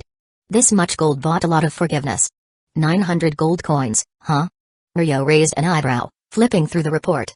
Even counting today's deals, that's... what, 1750 total?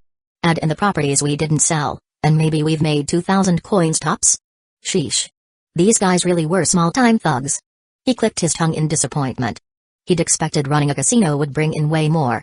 In his old world, this kind of payout was basically pocket change. Like 400 million yen. Yen? Feels pretty underwhelming. Black Rabbit slammed her hands on the table and gave him a death glare.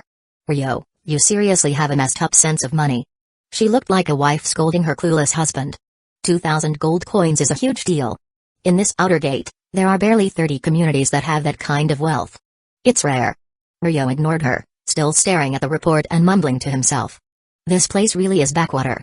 Real estate's cheap as vegetables. No wonder everything's worth so little. Real estate? Black Rabbit blinked. You do realize Little Garden's landmass is the size of a star, right? One house doesn't exactly move the needle. That's 'cause you've never seen the housing market back in my world, Ryo said, rolling his eyes. It's insane out there.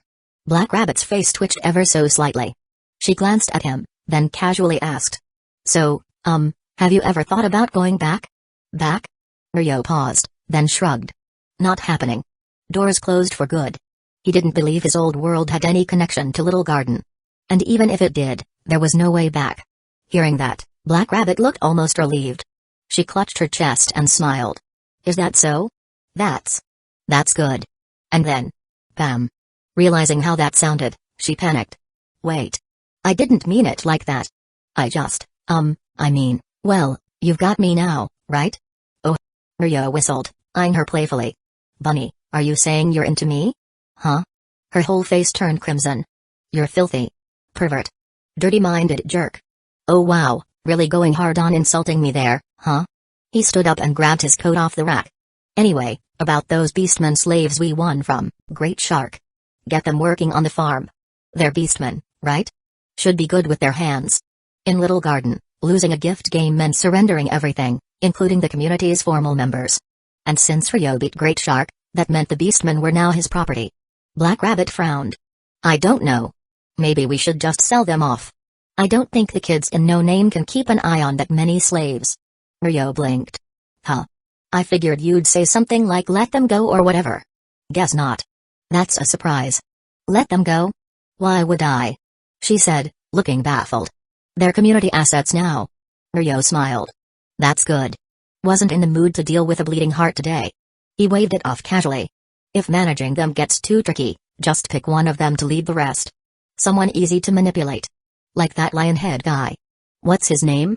Whatever, you know who I mean. He scratched his head. The guy who got pissy when Ryo impersonated Dag and got attention from Taigo. That guy. Let them self-manage. We'll just oversee the ones in charge. Black Rabbit nodded. So. Dog eat dog, huh? Ryo, you really are scheming to your core. I'll pretend that was a compliment. He smirked, slipping on his coat. Today, he was dressed sharp. Full suit, neat and clean, A far cry from the casual jeans and shirt look he normally wore. He looked like a proper businessman now. Heading out? Black Rabbit asked, watching him straighten his collar. Ryo nodded and placed a black hat on his head. Time to visit my patron goddess and collect mice boils. Black Rabbit took a deep breath, then bowed with a dazzling smile. Then safe travels, leader. That one word. Leader. Felt like 2 heavy boulders had been lifted from her shoulders. Ever since the original Arcadia collapsed, she'd been carrying everything on her own. If Ryo hadn't shown up, she'd still be losing sleep over how to feed all the kids. Now, her biggest problem was how to spend their surplus funds and deal with too much manpower. When she thought about it like that, it was obvious. No one else could have taken the reins like Ryo. And no one else would have cared this much for a community so broken it didn't even have a name. For no name, there was no better leader. Hearing her call him leader, Ryo froze for a moment. Then chuckled. Leader, huh? Feels like you're trying to crush me under all this responsibility. Am I that kind of person? Black Rabbit pouted. Ha ha ha. I'm kidding. Laughing out loud, Ryo strode out of the office. His destination, the Thousand Eyes branch. Waiting for him there was the key to getting stronger. The key to gaining power from every anime world he was about to connect to. Chapter 11, Letitia Dracula at the Thousand Eyes branch. The tea room door slid open, and Shiroisha glanced up. Thud. A shark-head beastman's head landed squarely on her tea table. With a flick of her folding fan, Shiroisha covered her face and sighed. Oh dear, is this your idea of a greeting, Letitia-san? We've known each other for over a millennium, haven't we? Standing before her was a woman with radiant golden hair and crimson eyes. In a calm, emotionless voice, she stated. A 5-digit demon lord was hiding in your jurisdiction. And now, you've taken care of him. Shiroisha replied, rolling her eyes. Let me guess, that demon lord was the backer of the Great Shark community? Letitia nodded slightly, her demeanor unchanging, not even her breathing faltering. Shiroisha wasn't surprised. As a pure-blooded vampire from the early days of Little Garden, Letitia Dracula could easily handle a 5-digit demon lord. What intrigued Shiroisha wasn't the elimination of the demon lord but something else entirely. Hey, did you take him out preemptively because he might threaten No Name? You're spoiling those kids too much, Letitia-san. They're still very weak. Letitia replied slowly, her tone devoid of emotion. However, at the mention of No Name, a flicker of emotion crossed her heart. I've seen the new member, she added. Oh? Shiroisha said, a hint of curiosity in her voice. What do you think of him? Compared to the former leader Komai, he lacks strength. Compared to strategist Canaria, he lacks wisdom. Letitia paused, a slight smile forming on her lips. But he's bold and decisive. For now, he's more suited to be the leader than Black Rabbit. Shiroisha laughed heartily. Haha, he's got guts, that kid, and even dared to use me. As for strength and wisdom, those can be developed. After all, a community is about combining everyone's strengths. Still, Shiroisha couldn't help but comment. Comparing him to monsters like Komai and Canaria right off the bat? Give the newbie some time to grow. Letitia responded calmly. If I were the enemy, I wouldn't give my opponent time to grow. Shiroisha rolled her eyes. No need to worry. With that kid's talent, he'll probably mature before the enemy even makes a move. Letitia looked at Shiroisha, puzzled by her confidence. Shiroisha just smiled behind her fan. Well, don't look at me. I promised the kid I'd keep it a secret. As his patron god, I can't betray his trust. Seeing Shiroisha's teasing expression, Letitia sighed and changed the subject. I need some freedom. Planning to personally mentor Ryo? Shiroisha asked, surprised. Letitia nodded slightly. His foundation is too weak. Even with a fragment of divine power, he can only use basic abilities. This level isn't enough to face 5-digit opponents. Well, he was just an ordinary human. Shiroisha shrugged. When I created his divinity, I only gave him the most basic fire elemental fragment to avoid limiting his potential. Honestly, the fact that he developed that flame giant ability shows impressive combat instincts. Shiroisha understood that Ryo came from a peaceful world and couldn't be expected to have extensive combat experience. About that freedom you want, I'll apply to the higher-ups. The former leader of Perseus still holds some old sentiments, it shouldn't be too difficult. After the fall of Arcadia, Letitia, due to her unique status, became a trophy for the victors and was auctioned off multiple times. Eventually, she was purchased by the Perseus community under Thousand Eyes. The current leader of Perseus, a woman with ties to an Arcadia member, granted Letitia some freedom. However, as a powerful 4-digit entity, she was still under supervision. In Little Garden's lower levels, 4-digit beings were top tier. Even Zeus, the Greek god king, was at this level. The upper three-digit beings were restricted from interfering unless in major crises. Therefore, Letitia's return to no name was nearly impossible. Sensing Shiroisha's thoughts, Letitia said calmly, "As long as I have some freedom, that's enough." In Little Garden, a 5-digit rank was mid-tier. Ryo's strength was sufficient for self-preservation, but Letitia hoped he could lead no name to reclaim Arcadia's former glory. If possible, she wished to return to Arcadia herself, but for now, that dream seemed distant. Since returning wasn't an option, she decided to pass on her knowledge and experience. Ryo was the ideal candidate. "Well, the Perseus issue is their problem, not mine," Shiroisha said, waving her hand. "But I'll handle your request for freedom. In return." Shiroisha grinned mischievously at Letitia. "Next time we meet, how about wearing a miniskirt?" In an instant, Letitia vanished. "Wait, don't go. A maid outfit is fine too. Even something modest. Let's discuss this," Shiroisha called out, trying to stop her. Realizing Letitia was still in the room but had sensed Ryo's approach, Shiroisha knew her plans were thwarted. It was a sad realization. Soon, the tea room door opened, and Ryo entered, led by the attendant Julie. Seeing Shiroisha's expression, Ryo removed his hat, handed it to Julie, and smiled. "Hey, why the long face?" "I'm very displeased," Shiroisha huffed, crossing her arms. Ryo assumed she was upset about him skirting the rules and taking over Great Shark's assets. He shrugged. "Even if you're unhappy, the Little Garden Central System sees it as self-defense." In Little Garden, the core, Central, system had laws that didn't hold players accountable for rule violations during games, as long as they weren't caught. Cheating was allowed if unnoticed, getting caught often meant automatic loss. Now that the matter was settled, no one could hold Ryo accountable, despite his questionable methods. Seeing Ryo's playful smile, Shiroisha fumed. "Can't you be a bit more apologetic? Say something nice to appease me. I'm afraid if I do, you'll start craving my body." Ryo joked, shrugging. "Huh? Me, craving you? Get real. Maybe Black Rabbit would," Shiroisha retorted, rolling her eyes. She reached into her kimono sleeve and tossed a black card to Ryo. "Here's the information you wanted." Ryo caught it and looked down at the card. At the top, bold letters read, "Other Universes Observation Method, Chapter 12, Abyss Method." As soon as he received the card, Ryo immediately began reading its contents. Across from him, the ever-composed Shiroisha sipped her tea with elegance, explaining leisurely. "Generally speaking, there are two main ways to bring another world into Little Garden's observation range." She raised a finger, her eyes narrowing as she continued. "The first is the most common method. What we call the anchoring method. The term anchor here is exactly what it sounds like. Like a ship's anchor, used to hold it in place. So in this context, you drop a bunch of anchors into a world, locking its position down. If you're a star spirit, you interfere directly with the planet. Its nature, its life.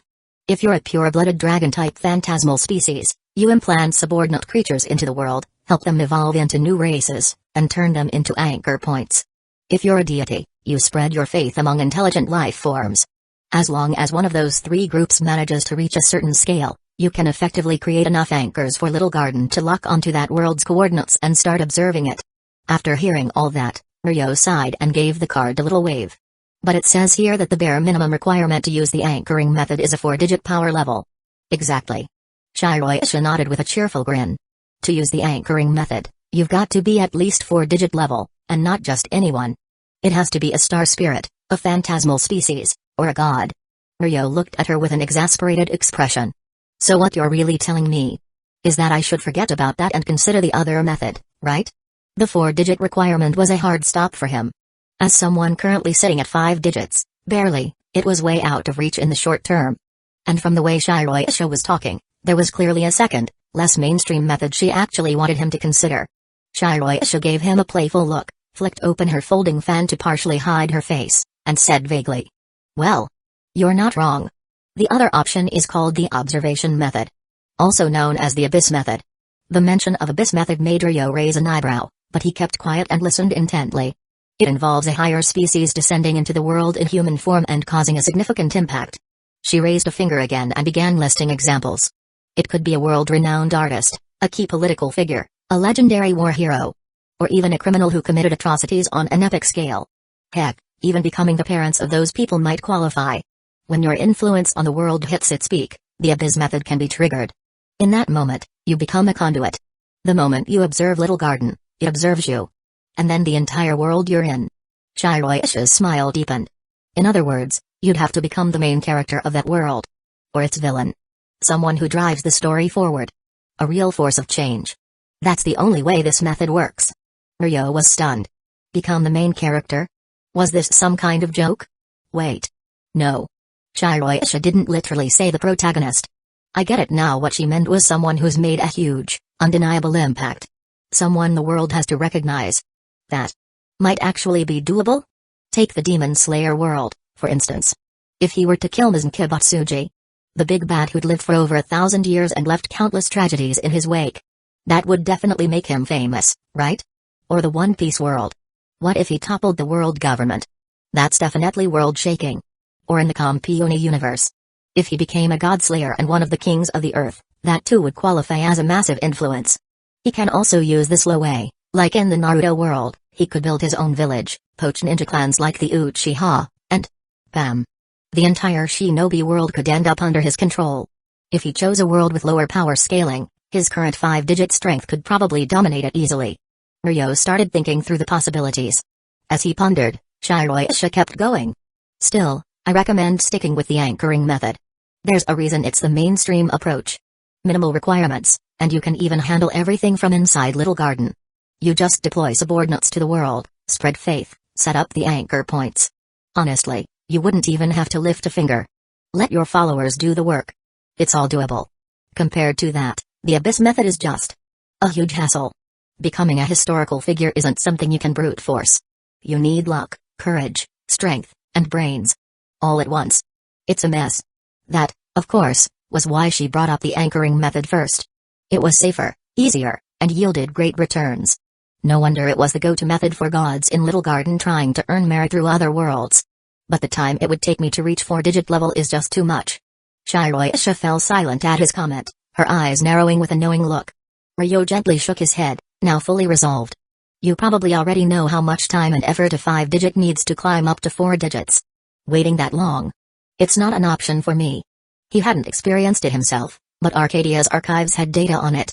He remembered one case in particular, the Inferno dragon, who had suffered through 1,000 years in a volcano to become a 4-digit celestial dragon. A whole millennium. And that guy was considered a genius among dragons. A top contender for the title of Dragon King. Asking Ryo to wait 1,000 years? He'd be dust by then. But Shiroisha wasn't giving up. Humans don't take that long to reach 4 digits. Arcadia's former leader, Kasuke Komai, went from nobody to 4-digit level in just 500 years. Ryo gave her a dry look. And how long did it take him to hit the peak of 4 digits? Shiroisha hesitated, then sighed. About 1,100 years. Even so, he only spent 1,600 years total to reach the point where he could survive a direct encounter with Zeus. That's incredible. In my eyes, Kasuke Komai was probably the most gifted human since the Age of Gods. But Ryo didn't respond to the praise. Instead, he asked. Then how long would it take for someone like him to break into the triple-digit omnipotent realm? Shiroisha went quiet. Maybe there's a chance. Maybe not. Realistically, though? Probably not. After a pause, her eyes widened as she stared at him. Wait. You're not seriously thinking of reaching the omnipotent realm? As a human, are you? What? I'm not allowed to? Ryo smiled softly, like he wasn't joking at all. Shiroisha didn't even hesitate. Humans can't reach that level. It's impossible. Then I just won't be human. Ryo said it so casually that Shiroisha froze. Right. If humans can't do it, just stop being human. Why did that actually make sense? But then Ryo added. Kidding. I want to see if it's possible to reach triple-digit level as a human. To break that so-called impossibility. Until then, I'll remain a human with a divine spirit's authority and see where the road takes me. Shiroisha opened her mouth, then closed it again. Finally, she let out a defeated sigh. You act all easygoing, but your pride's higher than anyone I know. I either don't do something, or I do it better than anyone else. That's just how I roll. Ryo stood up, turned his back, and held up the card in his hand. Thanks for the intel. As for how hard the Abyss method really is, let me be the judge of that. As he turned to leave, Shiroisha raised her hand. Wait a second. Ryo paused and glanced back. Shiroisha snapped her fingers. Pop. The card in Ryo's hand transformed into a small, gold-plated pocket watch. With only a single hour hand. He gave it a look, then turned to her with a questioning gaze. This watch tracks your resonance with the world. When the hand hits 12, that means you're probably qualified to represent the world and attempt to observe Little Garden. Consider it a gift. She waved her hand, clearly trying to play it off. Ryo gave her a nod, pocketed the watch, and walked out. After he left, Shiroisha chuckled to herself. That kid. He really went and chose the hardest path. Hope he doesn't end up splattered on the pavement. Silently, Letitia appeared beside her, staring at the now empty doorway. Shiroisha glanced her way and said, "This may be nosy, but keep that whole conversation to yourself. If the old rivals find out he wants to hit triple digits as a human, it will be annoying." "I swear upon my divinity," Letitia said quietly. Then she looked at Shiroisha, her voice low and thoughtful. "Do you truly believe he has no chance at all?" Shiroisha blinked, then burst into laughter. "Ha! I don't believe it." "But you do." Letitia didn't respond. She simply gazed at her in silence. Shiroisha grinned, amused by the tension. If that kid actually pulls it off and becomes a human who reaches triple digits, he will become a legend that done the impossible.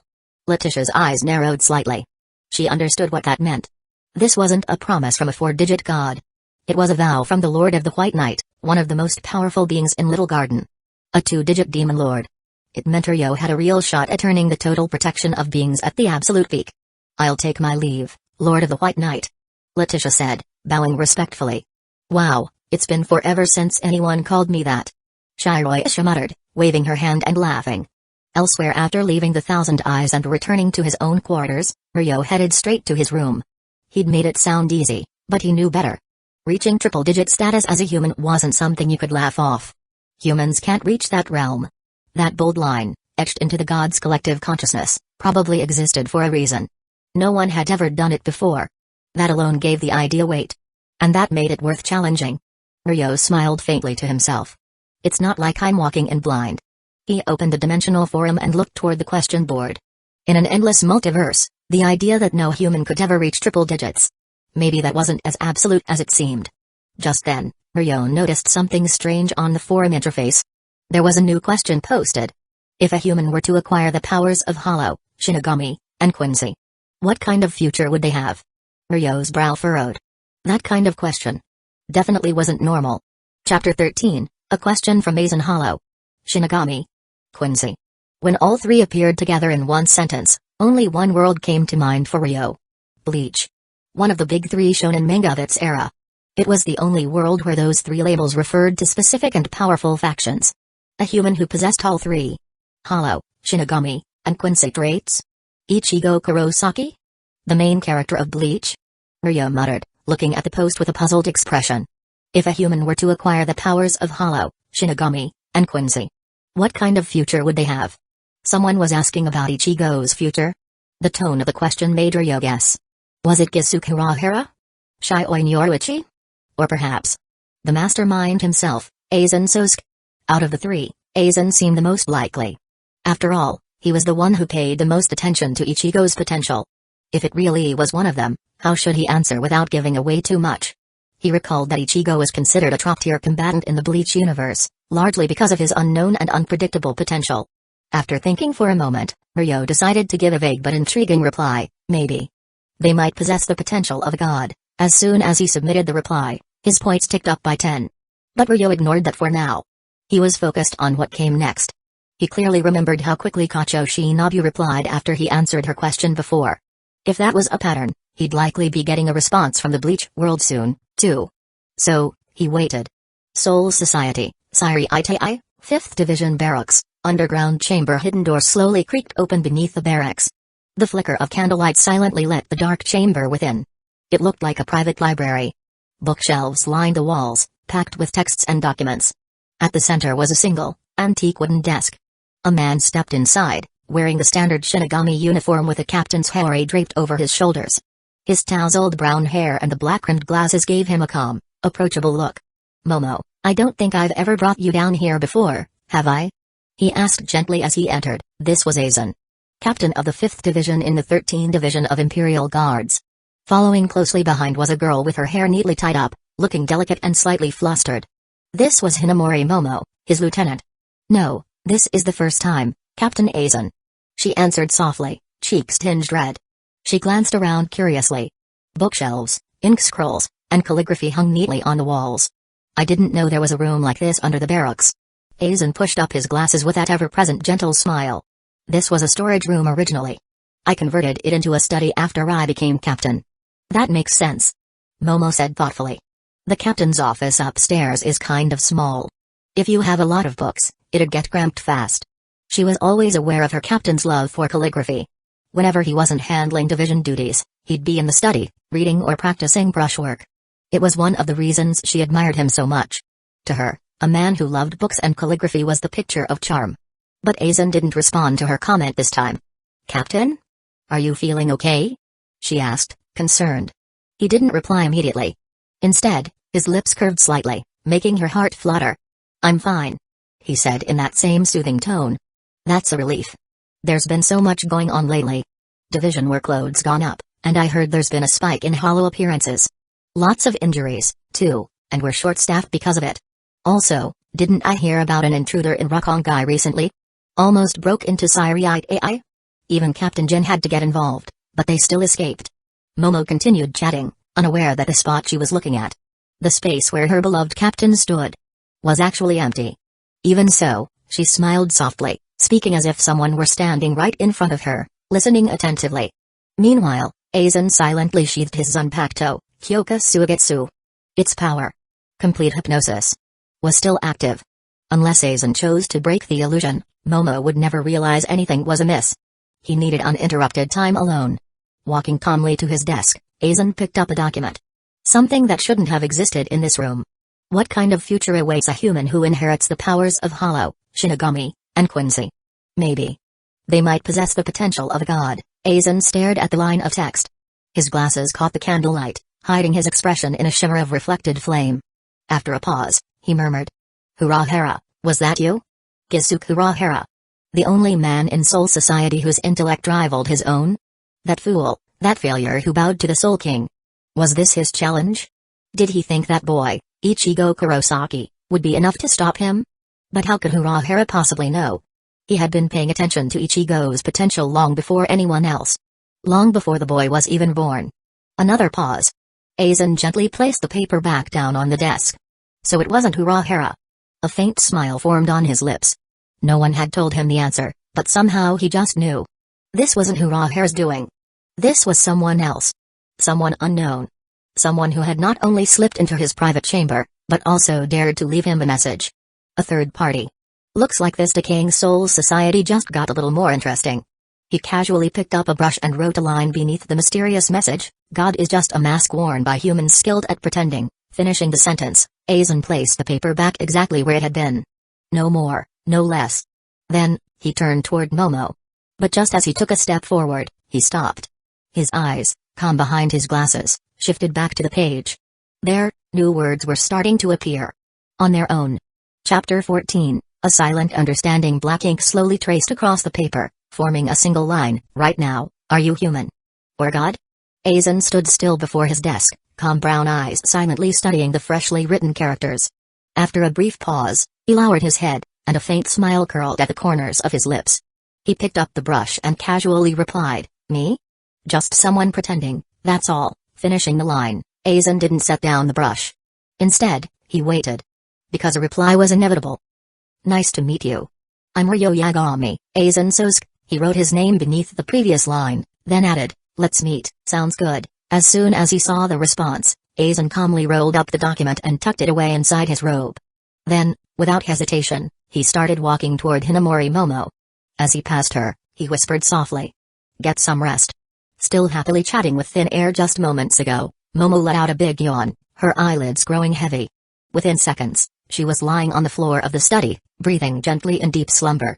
Aizen stood beside her, expression unreadable behind the reflection in his glasses. Then, without a word, he turned and exited the room. By the time he stepped into the hallway, his white captain's hurry was gone. Just before the door closed behind him, he looked back at the sleeping Momo, now gently covered with his discarded hurry. His expression remained cold and detached. Silently, someone else appeared at his side. A man with short silver hair, eyes narrowed into cheerful slits, fox-like in appearance and demeanor, clad in a captain's hurry. Oh dear, same old story. Vice Captain Hinamori is really having a rough time, huh Tilda? Jin. Aizen said plainly, adjusting his glasses. Ikamaru Jin. Captain of Division 3. His ever-amused and dangerous subordinate. Captain Aizen. Jin replied, voice light and teasing. I just got word. The Ryoko have joined forces with the Shiba clan. Looks like they're planning to storm Zyrite AI tomorrow. Hey. Predictably boring. Aizen said with a sneer, clearly unimpressed. Jin, call Tosen. We're going to Hugo now. Seriously? Jin raised an eyebrow. The Hogyoku Aizen wanted was still inside Rukia Kuachiki. Ichigo and the others were gearing up to save her. And he wanted to leave the Soul Society now of all times? And given Ichigo's attempted infiltration earlier today, the whole Soul Society was already on high alert. This would just throw a twist into the plan. Completely out of the script. Why was Aizen becoming more unpredictable by the day? But Aizen offered no explanation. He simply smiled. Something far more interesting just came up. Jin felt a sudden chill but couldn't figure out what Aizen meant.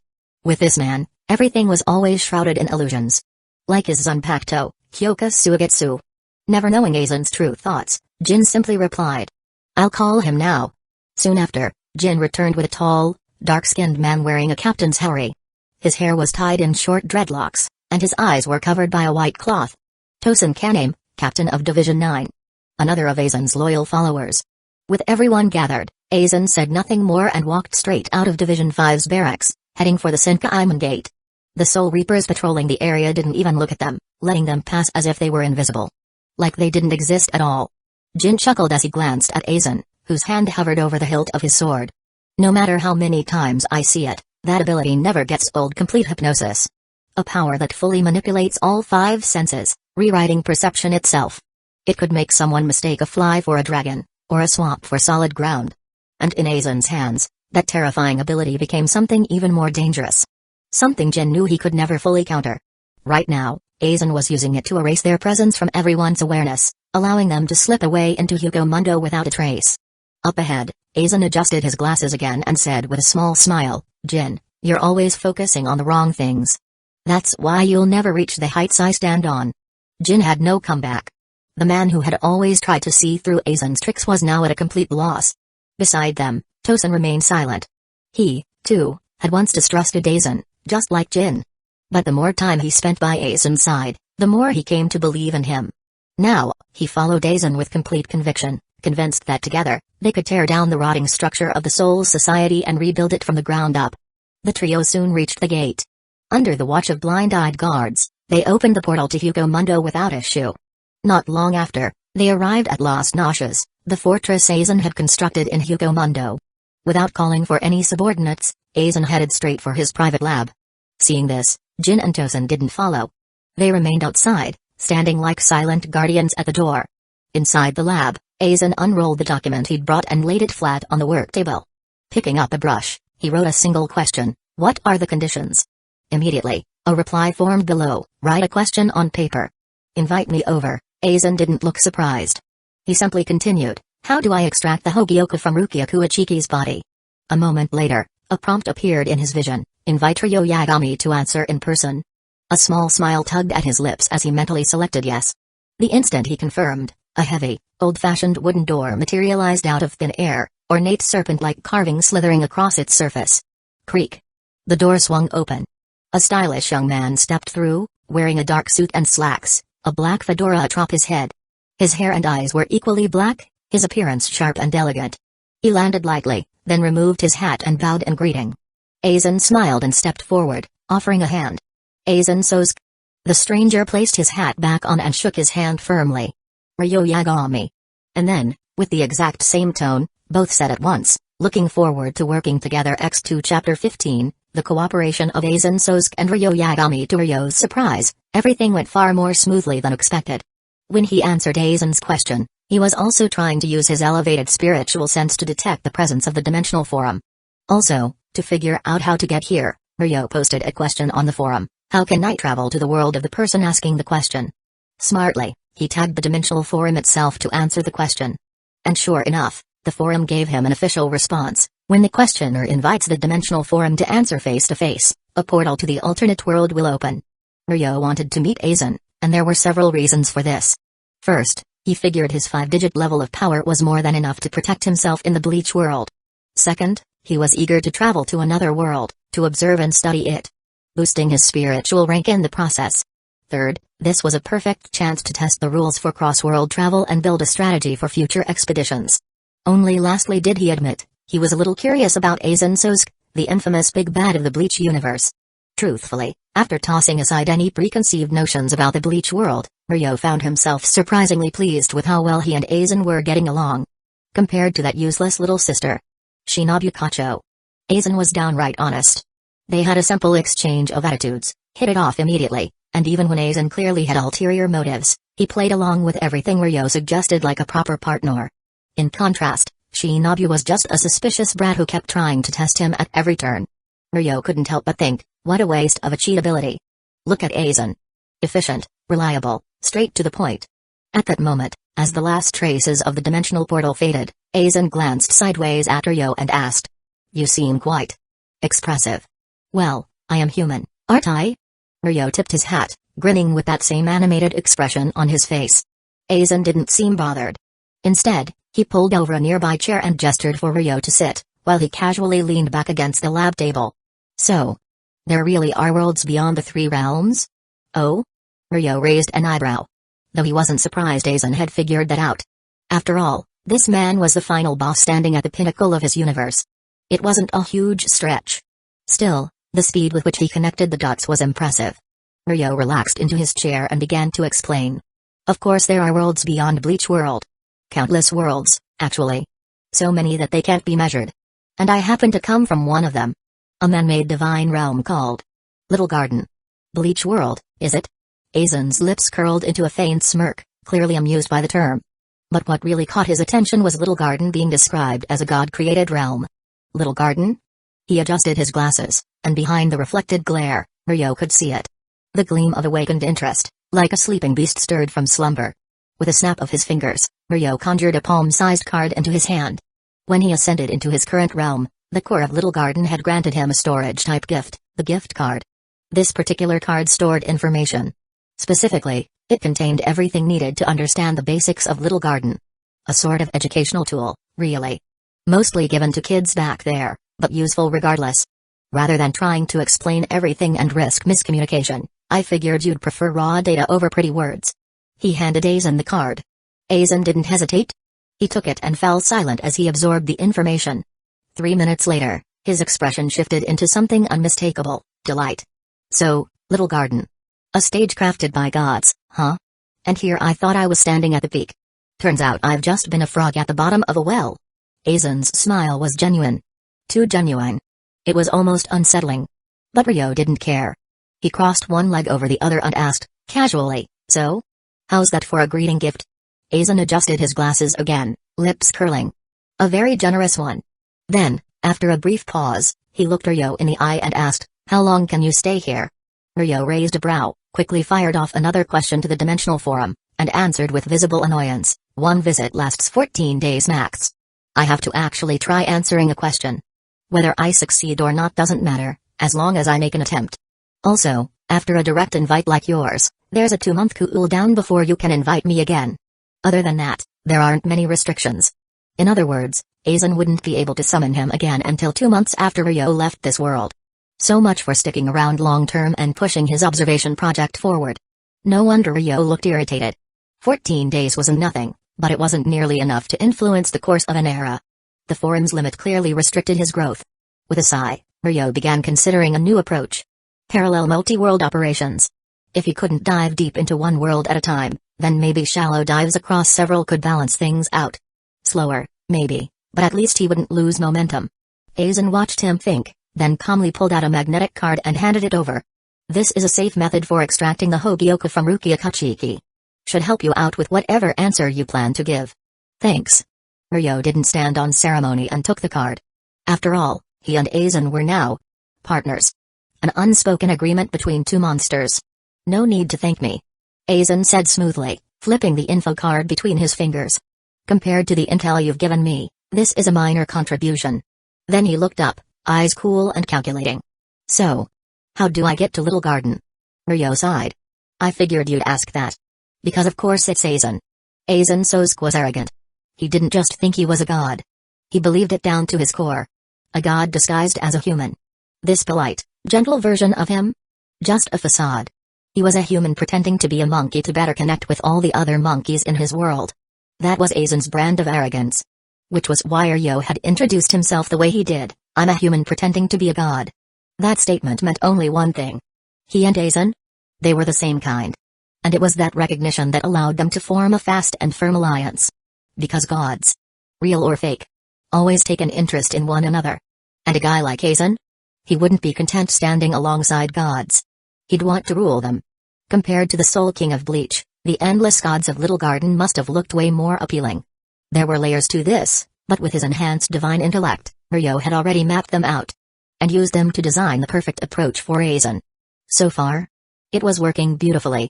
Ryo stretched and said casually, you don't have to do anything. Just wait for the right upheaval, and when the time comes, you'll find the path to Little Garden open before you. Aizen smiled. No change in expression, no surprise. Just calm calculation. Don't worry, he said softly. I have no intention of fighting you for this. He clearly understood that bridging Bleach and Little Garden was a massive opportunity. And if Ryo had gone out of his way to mention it, well, it was probably a warning. Ryo chuckled and said, yeah, I don't believe that. Aizen laughed too. He liked that answer. Strong people shouldn't believe others so easily. Trusting blindly turns a powerhouse into a puppet. And Ryo laughed too, saying, but if you try to take it from me, I'll kill you. He meant it. From the moment he laid eyes on Aizen, he knew. Purely in terms of power, Aizen wasn't his equal. Whether Kyokusuagetsu could actually affect him? They'd have to fight to find out. Aizen pushed up his glasses again. He seemed to really enjoy doing that now that he was playing human. As for Ryo's threat, he didn't take offense. Not because it wasn't dangerous, but because it was. Ryo could kill him. The pressure Ryo gave off reminded him of Captain Yamamoto. An overwhelming presence. But wasn't that more interesting? Compared to that decaying old man clinging to tradition, Ryo, another worldly version of himself, felt far more relatable. I'll support your plans however I can, Aizen said with a smile. He'd already guessed what this so-called upheaval was. If Ryo wanted to shake up the rotting Soul Society, there was really only one target, the Soul King. That so-called god of the real world, Soul Society, and hell. And wouldn't it be poetic? Before stepping into a god-made cosmos, sweeping away this crumbling fish pond was only proper. When Ryo heard that, he didn't fully trust him. But still reached out his hand. Pleasure working with you. Aizen took his hand with a rare, genuine smile. Likewise. A pleasure indeed. Chapter 16, Equal to Me. Click. The door to the lab slid open. Both Jinakamaru and Kaname-tosen turned instinctively, their eyes landing on Aizen. And the unfamiliar figure walking beside him. Ryo. For a split second, Jin's breath caught in his throat. Tosen's ears twitched slightly. He frowned before asking casually, Aizen-sama, who is this? A comrade. Aizen replied curtly, his face still adorned with that ever-fake, unreadable smile. Jin, Tosen. This is Ryo. Well, a new companion, huh? Jin replied, eyes narrowed in that signature fox-like grin. But behind that smile, his sharp gaze flicked briefly across Ryo, observing. Ryo raised an eyebrow and looked at the two of them with a strange expression. Maybe it was thanks to the divine boost to his instincts. He understood Aizen's words far better than the others did. It wasn't a new companion, like Jin said. Just companion. Meaning, Jin and Tosen weren't considered companions at all. At least not by Aizen's standards. Even a casual word carried layers of meaning. Honestly, living like Aizen must be exhausting. Ryo gave a soft chuckle and pulled out the pocket watch Shiroisha had given him. The lone hand on the dial pointed directly to 1. So, teaming up with Aizen increased his synchronicity with the world? Or maybe, in other words, he'd already started influencing it. His act of checking the watch didn't go unnoticed. Aizen showed no reaction. Tosen frowned slightly. Jin just kept smiling and said, Oh. Doesn't look like our new friend is the friendly type. Ryo ignored the snide remark and looked straight at Aizen. Got time to introduce me to your subordinates? That was the plan. Aizen replied with a nod, then gave Jin a smile. Still grinning, Jin pulled out what looked like a remote control. Already sent the word out. It's been a few years since the Ace-Pada were all called together, huh? Ace-Pada? They're already formed? Ryo was a little surprised. But not too surprised. After all, according to canon, Aizen's Ace-Pada went through a long period of selection and culling. This meant Aizen must have already started his research into hollowification. And as for the Hogyoku, that rumored tool for breaking one's limits, Aizen clearly already had one. It just wasn't as stable or refined as Hura Harakisuke's version. That's why he targeted the Hogyoku hidden inside Rukia Kachiki, wanting to fuse the two and create a more perfect version. To truly break past the limits of a Shinigami. Aizen turned to Ryo with a smile. Let's not keep them waiting. That's not really my style. Oh, sure it's not. Ryo replied with thinly veiled sarcasm. Tosen frowned again, but seeing Aizen unmoved, held back his own reaction. Meanwhile, Jin's curiosity deepened. Just how much does Aizen tolerate this guy? They walked through Las Noches. The strange, grotesque hollows that lined the path all dropped to their knees as they passed, bowing in reverence. Ryo and the others didn't spare them a glance, treating them like hair. Honestly, the sheer drama of it all gave off serious high society energy. These chaotic beasts, born for violence, were kneeling like humans. It was like watching a prostitute suddenly turn prim and proper. Weirdly fascinating.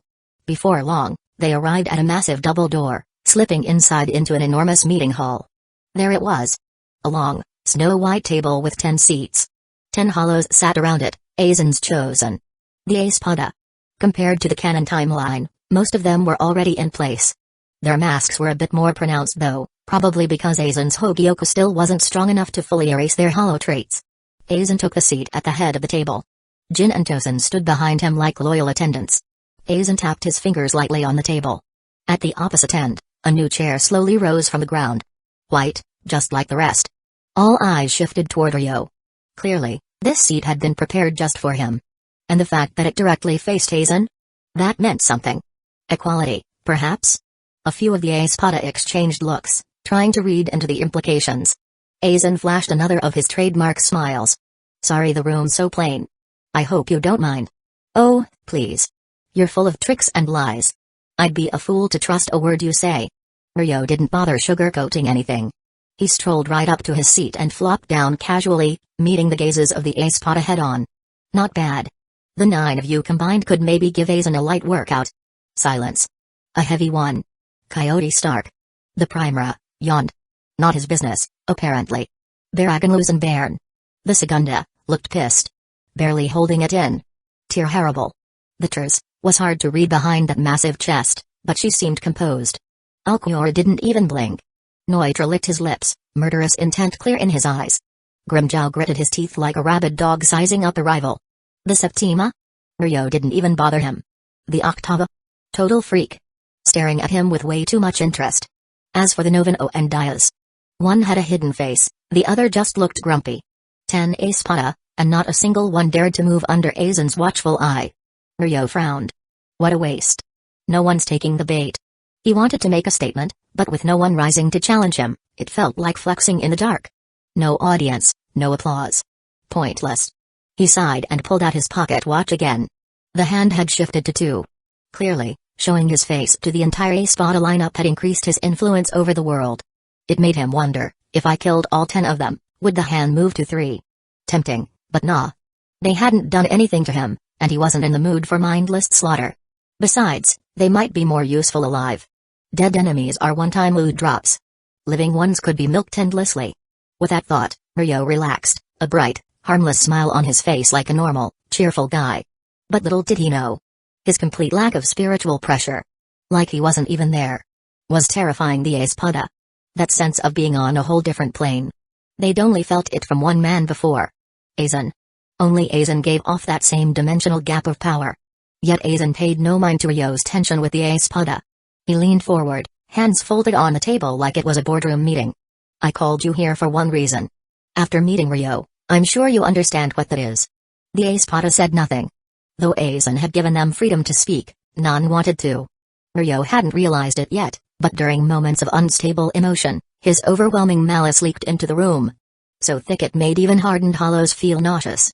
Except for Stark, every one of them was on high alert. Watching Ryo.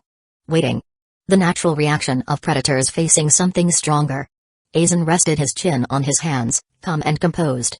From today onward, Ryo will be joining Las Noches as a partner. And his position among you is simple. His glasses flashed in the light. He is equal to me. Chapter 17, Who Dares Sit Above Us? The Espada meeting ended almost as quickly as it began. It really did feel like Aizen had only gathered them just to introduce Ryo. And, well, that was exactly what he'd done. Aizen's only real goal had been to make sure the ace spot a Metrio. Ryo knew that much already. As for Aizen's whole "he's equal to me" bit, that was just flair, really. Nothing more than a casual declaration dressed up like a power move. But after actually meeting Aizen in person, Ryo finally understood what it meant to exude an aura of absolute authority in every word and gesture. This man was like an illusion. Like Kyoka Suigetsu itself. Calm, composed, and yet every little move seemed part of a deeper calculation. As if he was always planning 5 steps ahead. That's exactly why Ryo couldn't help but comment that Aizen must be exhausted living like that. The halls of Las Noshes stretched on in silence. Ryo walked side by side with Aizen, while Jinukamaru and Kaname Tosen followed behind, not saying a word. If I want to enter Soul Society, I'll need a method to get in, right? Ryo had already begun planning his next move. After understanding how influence worked in this world, it only made sense to head straight for the main stage. Soul Society. And build his presence there. But from what he recalled, neither hollows nor humans could just waltz into Soul Society. There had to be some kind of spiritual conversion process involved. Not that he knew how to do it himself. But standing next to Aizen had its perks. So he asked directly. No need for small talk or playing nice. Both of them knew that'd be a waste of time. You're right. Aizen said, not even bothering to ask why Ryo wanted to go. He simply nodded and explained. Whether it's a hollow or a human, entering Soul Society safely requires spiritual reprocessing. It's to avoid any harmful disruption to the environment there. Ryo frowned slightly at that. So Hukomundo and the human world don't cause any problems? Not at all. Hell doesn't either. Aizen replied with a soft smile. That made Ryo chuckle. So Soul Society's the odd one out, huh? The world of Bleach had 4 main realms, the human world, Hukomundo, Hell, and Soul Society. And out of all of them, only one needed this special spiritual filtering process. That wasn't just a red flag. It was a neon sign saying yo, there's something fishy going on here. Aizen smiled knowingly. More accurately, it's because of the Soul King. Hearing that, Ryo couldn't help but let out a low whistle. Ah, so we're talking about a man-made world, huh? The other 3 realms worked just fine. So why was Soul Society so unstable? The answer was simple, it wasn't naturally formed. It was manufactured. That was the real truth of Soul Society. A world created by human hands. Exactly. Aizen said, and his smile faded into something colder, more hollow. Soul Society is a world built on lies. Ryo could see the hostility in Aizen's eyes whenever the Soul King was mentioned. But he didn't care. Instead, he grinned. You mean the Soul King? The guy who got all his limbs chopped off, his guts hollowed out, and got turned into a glorified magical battery? Of course. Aizen replied with icy disdain.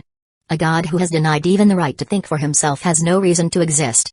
Ryo let out a laugh. You really just hate the guy, don't you? The Soul King. The so-called only god of the 4 realms, Soul Society, Hukomundo, the human world, and Hell. The 13 division of Imperial Guards, the Royal Guard, and the Central 46 all existed purely to protect him. But what was he really? A mangled corpse sealed in crystal, drained of his organs, stripped of consciousness. Barely more than a puppet. It was surreal. Was he a god? Or just a prisoner? Was the Royal Guard truly his protector, or just his warden? All the major laws of Soul Society were handed down in the Soul King's name. But if the Soul King couldn't think, who was really making those calls? It was the kind of twisted logic that almost made Ryo laugh out loud. It reminded him of the Earth's old times. The kings, untouchable. The nobles, untouchable. The commoners? Forever crawling. And under the name of the Soul King, the masses had to kneel and beg for blessings from a lifeless god. But the really ironic part? Aizen was one of those commoners. And maybe that was the whole reason he wanted to kill the Soul King and burn Soul Society to the ground. He respected strength, yes. But he had no respect for a puppet. And even less for the clowns who pulled its strings. The Royal Guard. That thought made Ryo grin. You know, I think you'd make a damn entertaining Soul King. Aizen, for once, chuckled. The frost in his eyes thawed, just a little. I happen to agree. This man who believed himself a god was absolutely convinced he'd do a better job. And Ryo. He didn't doubt it either. Behind them, Jin and Tosen were practically holding their breath. A man-made world. The Soul King as the root of Soul Society's instability. A world built on lies. Aizen wanted to replace the Soul King. And Ryo, this unknown wildcard, actually agreed with him. The implications were terrifying, the scale of their conversation world-shaking. It didn't take a genius to realize how dangerous this alliance was. And yet, Ryo and Aizen spoke like they were casually chatting about the weather. It sent chills down both Jin and Tosun's spines. But Jin's thoughts were deeper. So this is what Aizen really thinks? He's never said a word of this to me or Tosun. Was it because he didn't want to? Or because he didn't think it mattered? Jin glanced at Ryo, eyes narrowing into slits. But in front of this man, he lays it all out, and in that moment, Jin recalled what Aizen had told the Espada earlier: he is my equal. It wasn't just a statement to get the Espada to treat Ryo with respect. It meant Ryo and Aizen were on the same level. Ryo didn't seem to notice Jin's inner turmoil. He just smiled and said, "Well, that settles it. This spiritual modification needs to be our top priority." He had figured out the fastest way to beat the Bleach world.